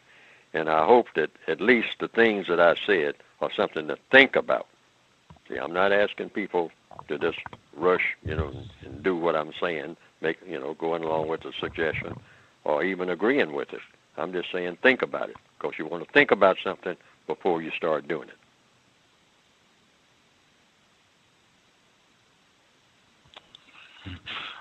Justice, if you had some more questions you wanted to ask Mr. Fuller, your line should be open. In your code book, it says on page 61, avoid the production of offspring until you know and understand what white supremacy, racism is, and how it works. in all areas of activity, including economics, education, entertainment, labor, law, politics, religion, sex, and war, until you have the will and the ability to adequately feed them, clothe them, and house them, until you have the will and the ability to explain to them in a manner that they will understand what white supremacy, racism is, and how it works in all areas of activity, including economics, education, entertainment, labor, law, politics, religion, sex, and war. Why do you want to avoid the production of offspring until you do these things? Because you're bringing offspring in the world before you have made preparation to take care of those offspring in the manner in which they should be taken care of. And you're doing it in an environment that you have no control over. So that's why I say avoid it. Now, have I violated that part of the code myself? Yes. Yes. The answer is yes. And have millions of others done so? Yes. And will continue to do so? Yes. But I put it in there anyway for people to think about and act on if they possibly can, and don't give over to what they call, the attractions of circumstances the way that they are, and get involved in sexual activity. And the next thing you know, you have 1 or 2 or 3 or 4 or 5 offspring. Now you're in the situation where you're actually contributing to the slaves on the slave ship because you're producing more slaves. That's what you're basically doing. You're bringing more people into the world who are immediately going to become a part of running the system of white supremacy, which is something the system of white supremacy supports itself. They control it because every now and then they do what they call racial population tailoring. In other words, they kill the people after they get here. Some people they kill before they get here because they're about killing. They like it, okay? But they want always to be the numbers of non-white people on the planet that they can control. When they get to the place that looks like they can't control them, they kill them. And they have all kinds of ways of killing them. And one big way is to see to it they never get here in the first place. And they can do that with the environment. Just set up the environment so, people just start dropping like flies and whatnot. You got malaria, you got AIDS, you got, just from the act of sexual intercourse itself. I mean, they can wipe out thousands and thousands of people, or disease them up so that they can't have offspring. Or like one doctor said some years ago, the way to reduce the black population so that these Negro women don't keep having these dumb babies that are dumb just like they are. That's the way he expressed it. I mean, not good for nothing, said, is to pay them not to have babies so that they don't keep adding to the problems of the world. See, and that's the way they put it. But we shouldn't feel bad about what they say because white supremacists say almost anything. See, but I'm saying if we have the offspring, so be it. That's also a part of the code because that we're most likely to have them. So therefore, when they show up, what you do, you teach them as best you can that they are on their own. You will help them as best you can, but basically they are on their own. Reason being, look at the world like it's a giant slave ship, because it is. And you're born on that ship, and you're classified as a slave, not as a captain or a senior member of the crew. You are a slave. You're a cargo on the slave ship if you're classified as non-white. So what you do, say, well, I'm here. So you work to change the nature of the ship. Instead of a slave ship, it becomes a ship of hope, a ship of progress, a ship of constructive activity. And it doesn't have a cargo of people who are beat up on and misused and mistreated. You have a cargo of things. If you going to haul anything at all that's going to be helpful to people in a constructive manner, not in a non-constructive way like the slave system is, like the system of racism is. You know, you don't get rid of things. The things that have been put here by the creator of the universe are put here to be used, but they are not to be used to mistreat anything, including the environment that the things themselves are in. So you want correct action and interaction between people and things. And you can't do it in the system of white supremacy. So you have to get rid of the system of white supremacy. So anybody you bring into the world, just put them on that wavelength. But let them know that you can't guarantee anything. Because I'm here. I haven't guaranteed the people who are being born right now. And there are people being born as we speak all over the world right now. What guarantees can I give them with the shape that I'm in? I'm still subject to the system of white supremacy. I can't guarantee anybody anything. So when some black male says that he loves some black female and he's going to look out for her and protect her and he's going to do this and he's going to do that, he can't guarantee none of that. I don't care how many vows he takes to a preacher. He can't guarantee not one of those things that he's saying. And that's the truth. Why? Because the white supremacists will tell him what he can do and what he can't do. Because the first thing you have to do is please them. And anybody who says that you're not doing that is not telling the truth. And the people who try it and really mean it and take it all the way are dead. Because that's what goes with that package. You're dealing with Tony Soprano. Anybody has even seen the look on his face, even in a movie. I mean, these are actors, but it works on the same principle as what we call gangland, the system of white supremacy. It's a gangster operation. Works on the same principles as the Corleones and the Godfather and the Sopranos in the TV series. Tony Soprano says, end of discussion. Under certain circumstances, it's the circumstances now that you look at. You're standing there in the alley with him. He's got Christopher there. Some of the people out there who have seen The Sopranos, that's his nephew.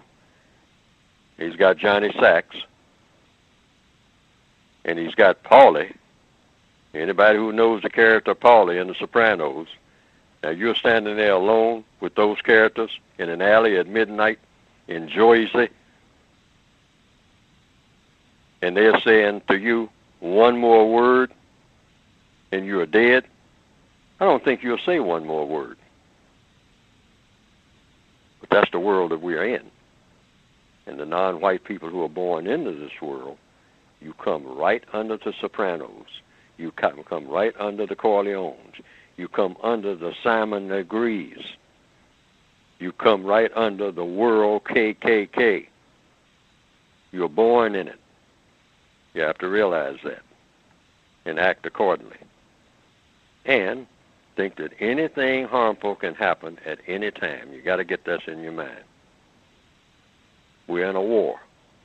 You're born in a war, in the middle of a war. Just like being born on a battlefield. And just act accordingly. You don't have to panic. Because panic means that you get to be all thumbs. You don't know what you're doing. You can't handle anything. You just realize the circumstances that you're in and be realistic about it. And more than anything, don't lie to yourself about your strengths or your weaknesses. Because that's not going to harm anybody but you, ultimately. When you start lying to yourself about your actual circumstances. And don't let anybody else talk you into lying to yourself. That's why lots of non-white people are behind bars. They lie to themselves. That's one fast way to get there. Start thinking that they're tougher than they are. Start thinking that they're smarter than they are. Don't ever think that you're smarter than you really are. And don't let anybody talk you into thinking that you're smarter than you really are. If you're going to be smart, you better be smart. And one thing that proves you're not smart is when you're in greater confinement. That's proof right there. The person who was smart is the person that put you in there. By greater confinement, I mean what we call prison, jail, all this other nickel and dime stuff that black people get locked up for, drive-by shootings, carjackings, and all like that. You're proving you're not smart right there. You're not smarter than the white supremacists, because they're the ones who locked you up and tell and show you in as you know what I mean, I hope, uncertain terms, you're not smart. I don't care how you flex your muscles and how many weights you lift and how heavy your voice is and how many tattoos you got. Look at where you are, behind bars, trying to hold your pants up. And you say you're smart? Well, I was smart when I was on the outside. Was smart when you was on the outside until you got on the inside. Duh. No such thing as a smart prisoner. Ever.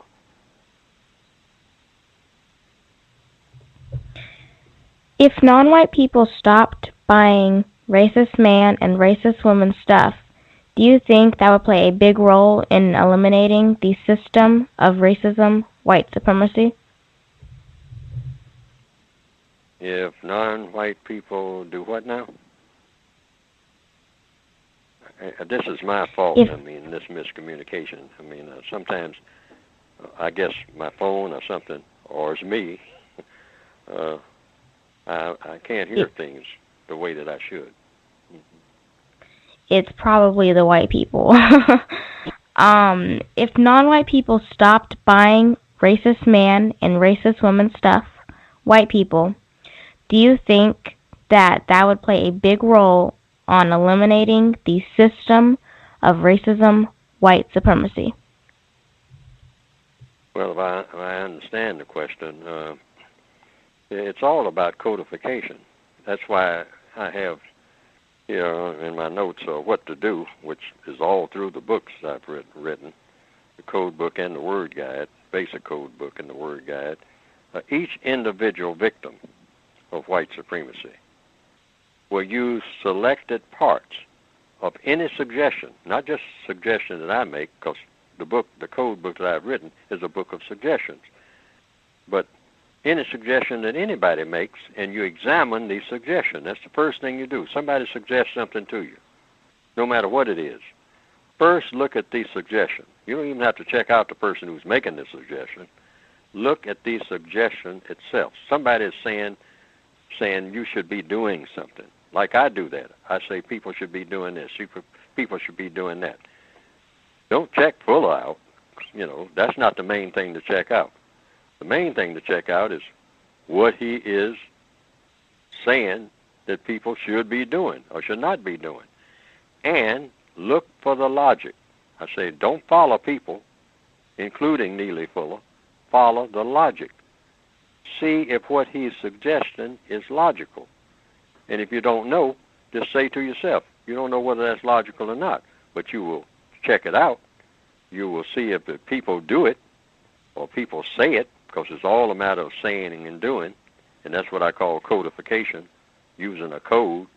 Code is just a way of saying things, a way of doing things to get the best result, or to get the worst result, depending on what your intent is. But if everybody does that, that's why I call it the United Independent Compensatory System, because it's tailored to the individual. Each individual is saying and doing something all day long, even if you're asleep. Being asleep is doing something. You are asleep. Now, it's a way to sleep. It's a way to do everything in the best manner. So how should a person sleep? They should sleep so that they get adequate rest. That's the whole point for going to sleep. Adequate rest for what reason? How do you know you had adequate rest? when you get up, you're not sleepy anymore. That's how you know. Your body tells you that. And if you're not sleepy anymore, it means you can do things in a more efficient manner. You're not going to go to sleep at the stoplight behind the wheel, and then somebody behind you is blowing the horn and that wakes you up. That means you have not had adequate sleep. And you might be a danger to yourself and somebody else.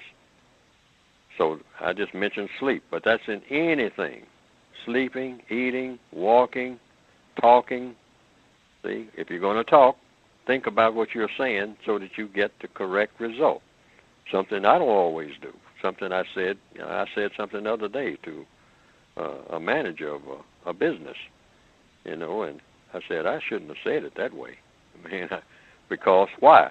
The person had a reaction that was not leading to anything constructive. It was going to lead to conflict.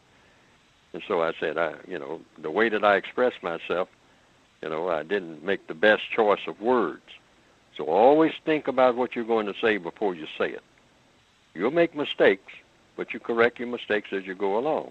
And you try to codify it so that when that situation comes up again, the best way that you said it that worked, that's the way you use every time. In every circumstance that's similar to that circumstance. That's all it is. Doing and saying. All over the world, all the time, 24 hours a day, every day. Everything is a matter of doing and saying.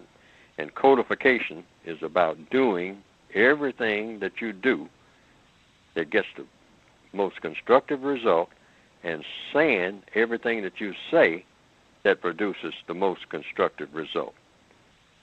And don't do it and don't say it as best you can until you know, before you do it or say it, what the result is going to be. You should know in advance, because you should have run tests on it. So that when a situation like that comes up again, you say, well, I'm going to say this, because I know that it works. I'm not guessing. I know that this will work. When I say this, this will work. And it's the same way when you do something. And this entire world would be a much better place. And we will solve this problem of racism and everything else. It's just a matter of doing and saying, and get each individual to do it and say it. Because everything should be tailored to the individual. There's no such thing as the masses of people. That's an incorrect perspective. Each individual is an individual. And that individuality in each person should be given the utmost regard. Because whatever created that individual did it for a reason. And you should regard that. Why? Because I am an individual person. That's why. And I should be given regard for that. And I should regard myself as I'm here. I didn't choose to be here. I didn't have anything to do with it. But I'm here. So I must be here for a reason. And obviously that reason is to solve problems. Why? Because I'm looking at problems all the time. So that must be the reason. Solve the problem I'm looking at.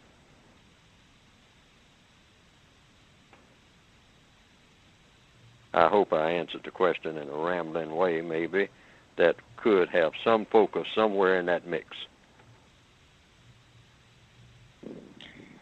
Do you feel that black people will ever have a strong political voice in this area of the world, in the formal sense? Black people having a strong political voice. Black people have a strong political voice anytime they say something that has strength. Because what is politics? People interaction. That's all it is. When people say that, well, are you in politics? What's the answer to that question? The truthful answer. The answer is yes. And politics is in me. Why? Because I'm a person. Politics always refers to people. People doing what?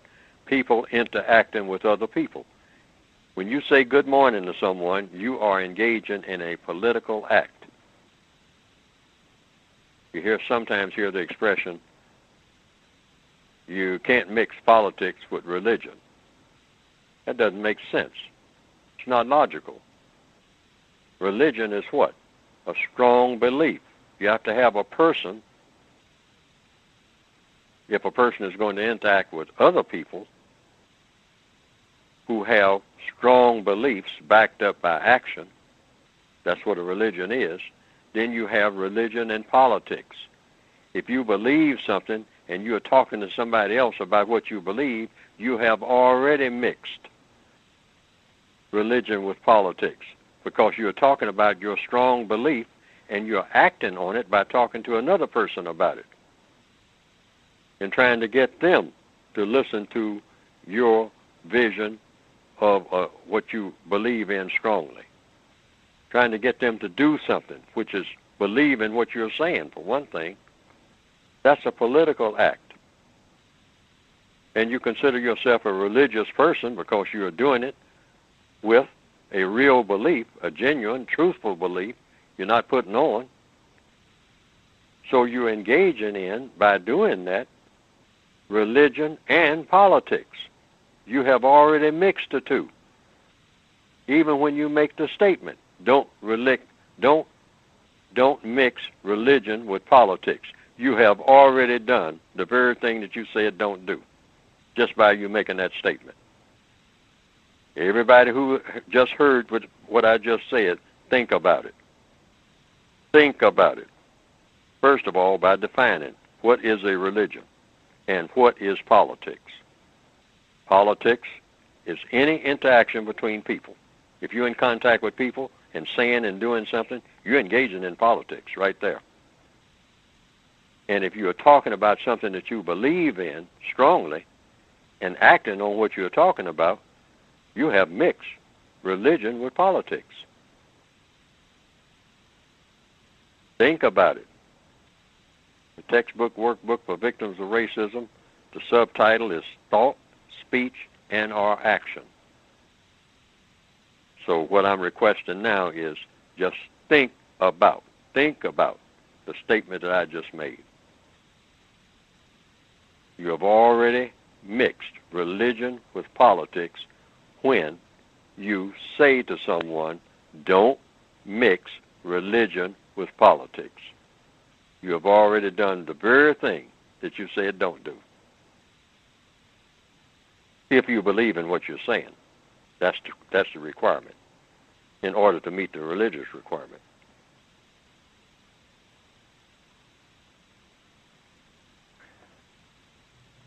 Hello, is anybody out there? Yes. Halloween is tomorrow. How can non-white people that are informed about racism, white supremacy, get other non-white people informed about what so-called Halloween is really about? Well, in the textbook for victims of white supremacy, I say if you don't read anything else in the book, or don't care to read it, or don't have time to read it, page 58, 59, and 60. That's under economics, the first area of activity. And it talks about the use of time and energy. And they're relatively short. There's just 4 things to do. And these are the basic things that people can do. Now, I would like for them to read the whole book. At some time or another, I request that in the writings in the book. But if a person doesn't do anything else, they can just read those 4 things. These are suggestions about what to do, about racism, about everything, about all problems. It's just 4. And they're on page 58, 59, and 60, relatively short. And the first one is producing something, repairing. I'm paraphrasing now.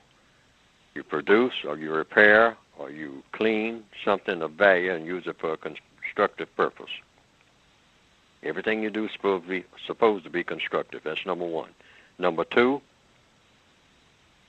exchange views with people about ways of producing justice and or ways of ending the system of white supremacy, meaning replace the system of white supremacy with the system of justice. You exchange views with people about doing that. Now, we're doing that right now. We've been doing that for several hours now. So you can't get lost if you just follow what's on page 58, 59, and 60. Now, number 3, eat and sleep correctly and only as necessary. Everybody eats and everybody sleeps all over the world. See, these are universal things. These are things that apply to people wherever they are. Eat and sleep correctly. Now, what do I mean by correctly? I mean, don't oversleep, meaning you stay in bed when you know you're not sleepy. And now you're wasting a whole lot of time. You're trying to go to sleep. But your body will tell you when to go to sleep. Okay? So trying to go to sleep, I mean, usually doesn't work. That's when you start taking all kind of pills and whatnot, and the next thing you know, you're doing more harm to yourself. See, but I don't know of anybody that walked around on the planet and never went to sleep. I hear people saying, I just can't get any sleep. It's impossible for me to go to sleep. No, it isn't. You just keep staying up. You're going to sleep sometime or another. Even if you drop dead, that's what they call a big sleep. But you are going to close your eyes at some point. And hopefully you'll wake up. Now, people might have a problem staying awake. But I don't know of anybody that ever walked around on this planet and never went to sleep. I never even heard of anybody like that. So that cliche about you can't sleep, it means you can't sleep when you need to go to sleep, maybe. On the kind of you're excited about something or worried about something. But I do believe the way the body is made that the average person or creature or tree or something will go to sleep at some time or another. That's part of the process. So eat and sleep correctly and only as necessary. What about eating? Well, that changes from time to time, and depending on the person and where you are. Because the food, the artificial food, the plastic food that has been produced by the white supremacists is so poisonous that it's very difficult to find anything that has real nutrition. Everything is imitation, just about. I mean, they load you up with all types of artificial this and artificial that. It looks like food, tastes like food, but it's really not nourishing. But the white supremacists don't care because they are not really crazy about living anyway. They're just crazy about existing just enough to mistreat people. As long as they can keep the motor running enough to do that, they're okay with it, for the most part. Now, number 4, sexual intercourse no more than twice a week. And very little expenditure of resources in supporting that sexual intercourse.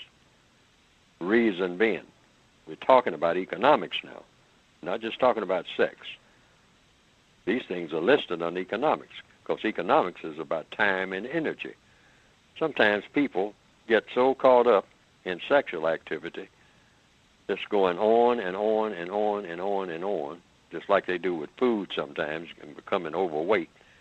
You can become oversaturated with sexual activity, and this starts interfering with everything else that you should be doing. Like everything else, like what? Number 1, producing, repairing, cleaning. You know, just repairing the car. You know, you people engaging in sex, and the car was supposed to be gone to the repair shop 2 days ago.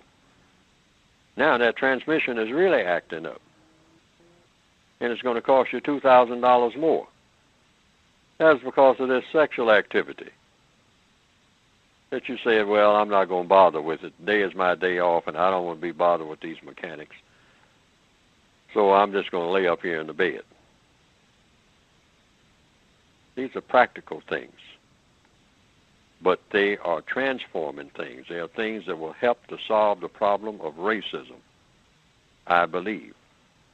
If all the non-white people on this planet start doing the 4 things that are listed on page 58, 59, and 60 of the textbook for victims of white supremacy, the white supremacists will be fit to be tied. They will fly into a rage.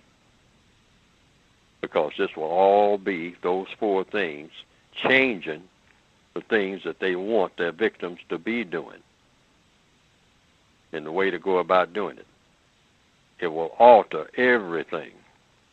Just these four things. I believe that. I could be in error, but I can envision this happening in a practical way, and I know what the white supremacists would have to do something about that. They'd either have to capitulate or become extremely violent, but they'd have to make some type of alteration in the way they do business of white supremacy, because it means the behavior of black people will be bad for their business just by black people doing those four simple things as individuals, not necessarily joining an organization or waving a flag or going into the streets and shouting, just by doing these four simple things wherever they happen to be. Some people might say restrict their activities to these four things. It's not restrictive at all, because I covered everything. Those four things are covering just about everything that people are really interested in if they tell the truth all the way. But it means the way you go about doing it. Like number 2, conversations. This conversation we've been having here tonight, today, wherever you happen to be out there. That's number 2 on the list. You can't get lost. It's impossible to get lost if you're doing one of these four things, because they are things that blend right into the natural course of things that people do anyway, but it steers it in such a way that you have constructive results. That's the only difference. You cut down on some things and add to some things. That's all you're really doing. Cutting the waste in your time and energy, and you make yourself effective. Now with that, I think that I'm going to have to, at this time, terminate the back and forth exchange of views, if everybody aboard does not mind.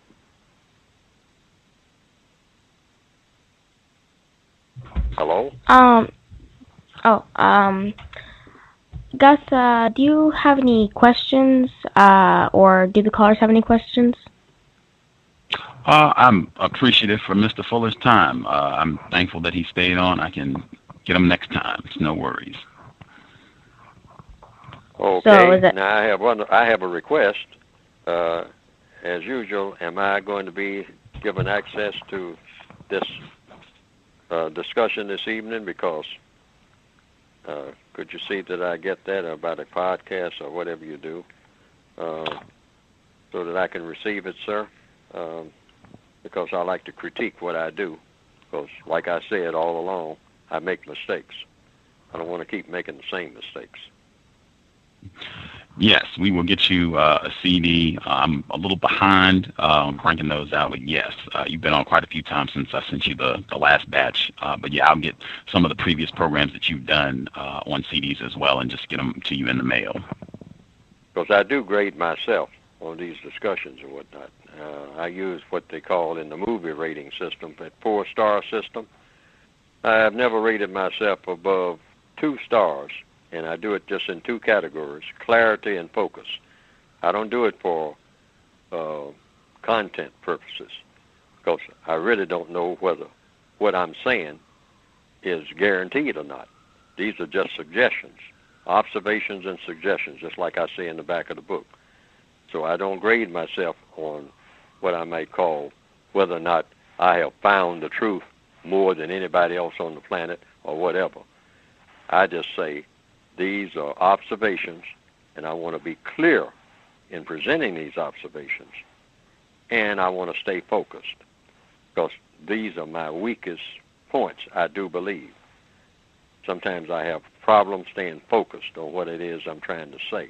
I'll jump from one subject to another. Other times, I'm not clear, making myself clear in what I'm saying, even though I think I'm making myself clear. And people sometimes, out of a desire to be polite, won't tell me that I'm not making myself clear. And that's not supposed to happen. People are supposed to tell me, well, they heard what I said, but it's not clear to them. So I'm supposed, it's no point in talking, and I'm talking and not making myself clear. I'm coming across as just handing out a, mumble jumble, as they say. And I don't want to do that. Nobody should want to do that. So I have to critique myself on that. And sometimes I discover myself that, well, I could have said that better, because we're supposed to always improve. That's a part of counter-racist codification. That's a part of the process of becoming what we should have been in the first place, universal man, universal woman. Everybody's supposed to be that, white and non-white. Why? Because we're in the universe, and we should have the best qualifications that measure up to being in the universe. And with that, I'll have to bow out now. And thank you, and good night. You have a good evening, Mr. Fuller. Sure. Bye. Context of white supremacy. Did see a hand, but it went up kind of late. Got to get those hands up earlier. I will take a quick commercial break, and we'll come back. We'll make sure we get our news report in, and we will make sure everyone gets the information for the 500th broadcast tomorrow, Dr. Kamal Kamban, October 31st. We'll do quick commercial break, and we'll definitely make sure to get that news report in. We'll be right back. Context of white supremacy.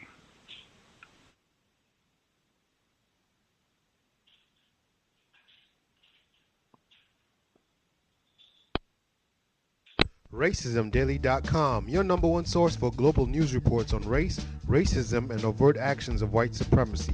From Asia to the Americas, to Europe, to Australia, to Africa, racism is not a thing of the past, it is our current reality. Be informed, be globally informed. You should be the first to know. RacismDaily.com, RacismDaily.com, RacismDaily.com.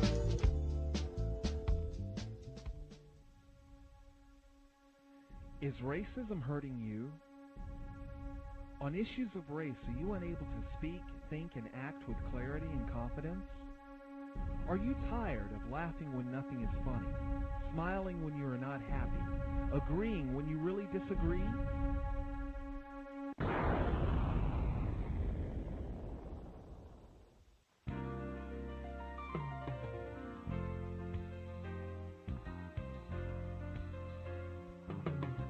At counterracism.com, you can learn specific strategies and techniques to counter the behaviors of the people who practice racism in all areas of activity, using words correctly, following counter-racist logic, even counter-racist science projects designed to reveal what racism is, how it works, and how to counter it.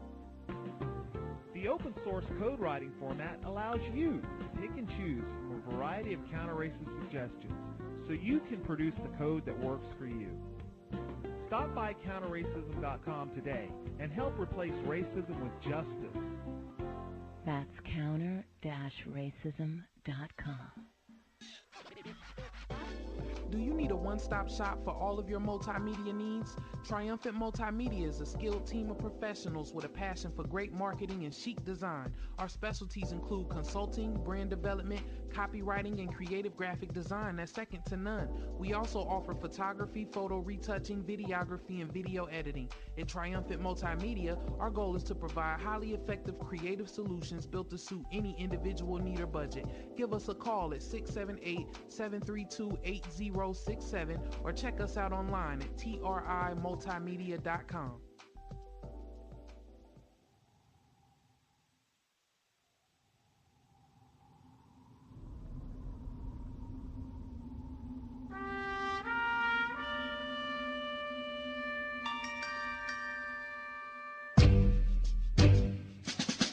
Hi everybody, welcome. This is Justice with the C.O.W.S radio program. If you want to learn about, understand, and counter racism, white supremacy, be sure not to miss a C.O.W.S episode. We keep them jam-packed with constructive information to sharpen your use of words to help eliminate the system of racism, white supremacy, ASAP. Also, for more information on racism, white supremacy, and to invest in my counter-racist efforts, please visit my blog, justdojustice.blogspot.com.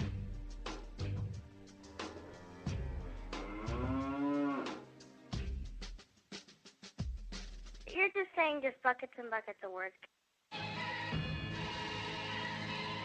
Yo, this is Wade, one half of the Black Twins, and I want y'all to check something out. Our latest project, Double Consciousness, the Mixed Message. This will be dropping October 2nd, 2011, featuring various audio from Umar Abdullah Johnson and Dr. Kambom, just to name a few. You can download this at www.gagmusicroom.bandcamp.com and at stlouismixtapes.com. That's STLmixtapes.com. Replace white supremacy with justice now. This mixtape is only for victims of racism and white supremacy. Context of white supremacy.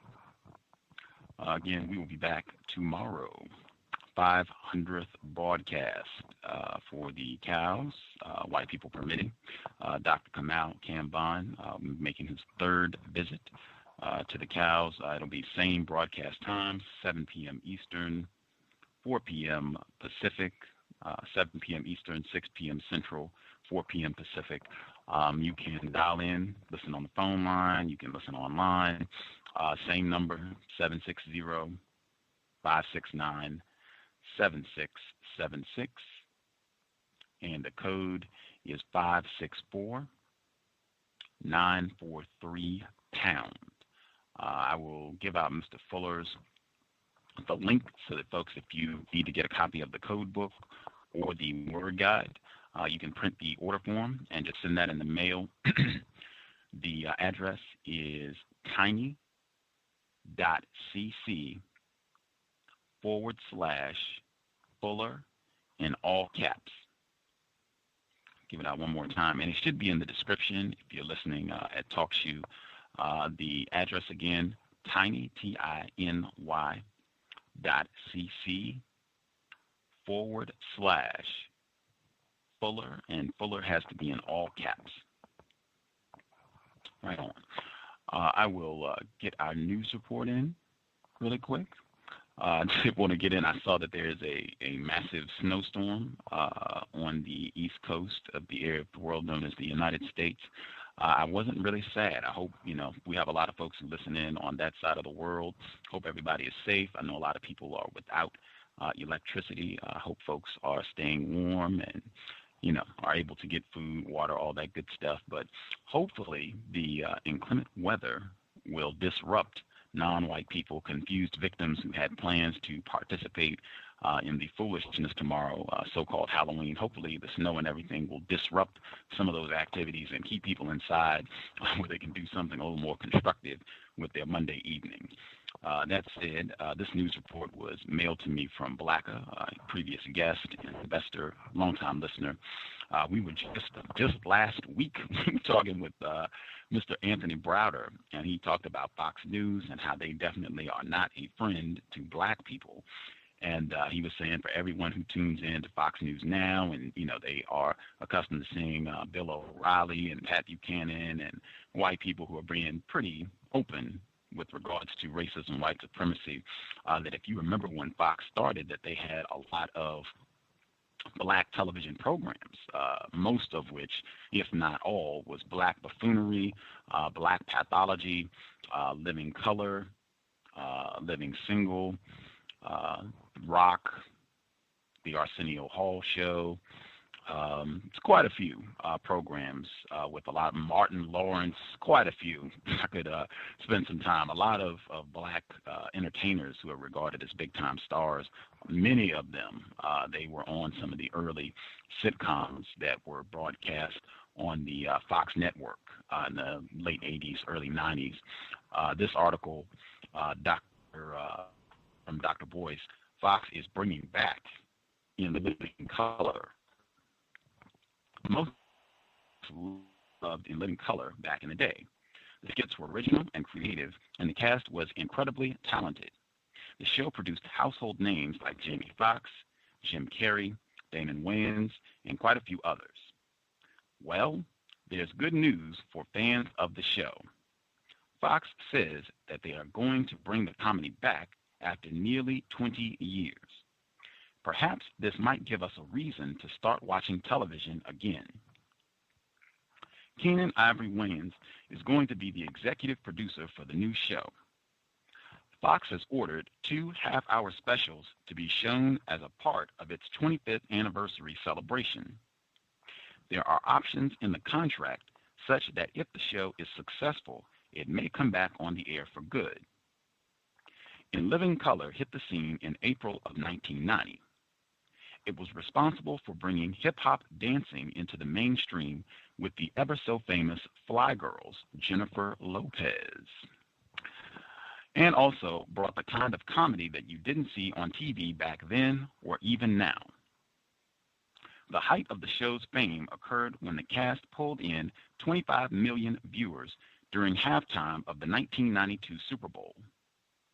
Although some shows can get away with severe political incorrectness, South Park, Family Guy, this liberty hasn't always been true for black actors and directors, especially on issues of race. Eventually, Fox got rid of the show after the Wayans family irritated a few too many big shots. As a college student, I remember the show setting trends and making waves in ways that made us all proud. I've always felt a kindred spirit with the Wayans family, for most of their films and television shows have been witty, sharp, and downright hilarious. Don't Be a Menace to South Central While Drinking Juice in the Hood continues to be the movie that has me on the floor laughing while all my friends look at me cross-eyed. Believe it or not, I'd always known that one day I would meet the Wayans family up close so I could tell them personally how much I love their style of comedy. In 2006, I had the chance to sit with Damon Wayans for 30 minutes as we waited to appear on the ESPN show, Quite Frankly, with Stephen A. Smith. The chance meeting allowed me to tell Damon that I considered the Wayans family to be the most brilliant family in all of show business. It broke my heart to see a highly successful show destroyed because the powers that be were unable to digest direct and intelligent social critiques from African American entertainers. My favorite skit, you can probably guess it, Homie the Clown. It's hard to think that a clown would provide such an extraordinary and hilarious display of the frustrations of being a black man in America. I'm having a hard time reading that, keeping a straight face. Today is a new day, or so we think. Let's hope the Wayans family is not punished for being creative and empowered. There is no show I can think of outside of Saturday Night Live that has produced as many stars as this one, and its achievements have rarely been paralleled. Fox is a network that has put shows on the air that have offended nearly everyone. 2 of their shows, Family Guy and American Dad, are beyond edgy. I'm sure the members of the Wayans family are no less socially conscious and critical than they were in the early 1990s. So it'll be interesting to see if Fox gives the Wayans family the same creative freedoms being granted to everyone else. After all, we do live in a quote-unquote post-racial America, right? Let me go ahead and slap a big old laugh out loud at the end of that one. I'll doubt the show lasts for half a season. Again, this is Fox bringing back In Living Color, but can they handle it? This is on blacklikemoi.com from Dr. Boyce. Dr. Boyce Watkins. Dr. Boyce Watkins. Yeah, I'll just leave it at that. If folks have not seen In Living Color, I'm sure it's online. You can watch some of the episodes. You can probably go to the library and get seasons of it on DVD. Yeah, if I'm remembering correctly, they had a couple skits where you had black people talking about racism, white supremacy, and one of them was Damon Wayans in a clown suit. They had another skit where they had a black male in greater confinement, aka prison, where he would use words in man. It's like white people had different skits, and they had this one where they had a black male in greater confinement, and it was like they were mocking our communication deficiencies, but they have a black male in greater confinement, and he'd be using all these big words incorrectly and trying to talk about racism, white supremacy from greater confinement. They also, infamous sketch, Men in Films, where they had two anti-sexual black males talking about discussing different films. I believe David Allen Greer was one of the males in that skit, and I think Damon Wayans was the other male in the skit. Lots of different skits. I think if you understand racism, white supremacy, and you look at that skit, I don't think you'll see very much constructive value to that program. I think it benefits racist man and racist woman just continuing to show black pathology and to depict black people as clowns and buffoons to the entire world. But that's on the horizon, I guess, at least 2 episodes and perhaps more. Again, we'll be back tomorrow. The program time is the same as today, 7 p.m. Eastern, 4 p.m. Pacific.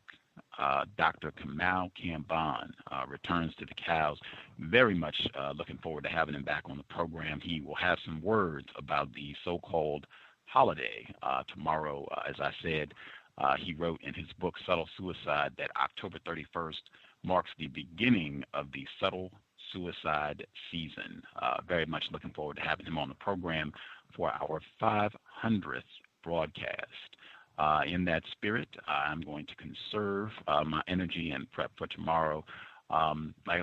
Please share the program, share the links if you think this is constructive. If you think black people would benefit from hearing the cows, share the links. You can post them on Twitter, Facebook, all of that. You can let people know about the program tomorrow. And again, the same number to dial, 760-569-7676, and the code is 564-943-pound. I will close out. I will reiterate from the listener who mailed her question in the area of the world known as Canada. If a white person tells you that they're confused about racism and they're trying to get you to share information about racism, white supremacy, that is game. You have to recognize it as such. White people are really good at trying to extract information from their victims. I think often they're just trying to see how much we know, to see, okay, we might need to step things up a bit. They're getting a bit less confused. You really want to be asking them questions and not trying to show them how much you know. If that white person says that they're confused about racism, man, that is, I mean, you talk about clowning. That is all-star clowning right there. If that white person knows that they're white, that's about all you need to know to efficiently practice racism, white supremacy around non-white people. You know that you're white and you know how to pick out the people that are not white. You can have a blast anywhere in the known universe as long as racism, white supremacy exists. And anyone, if you're confused about that, we can clean that up tomorrow. But I hope that makes sense. You can go back and rewind and hear Mr. Fuller's take on that question. Again, we'll be back tomorrow. Dr. Kamal Kamban, 500th broadcast. And same thing I said in promoting it. That's still, so what? Replace white supremacy with justice as soon as possible. Context of White Supremacy signing out. We will be back tomorrow, white people permitting. Thanks for tuning in.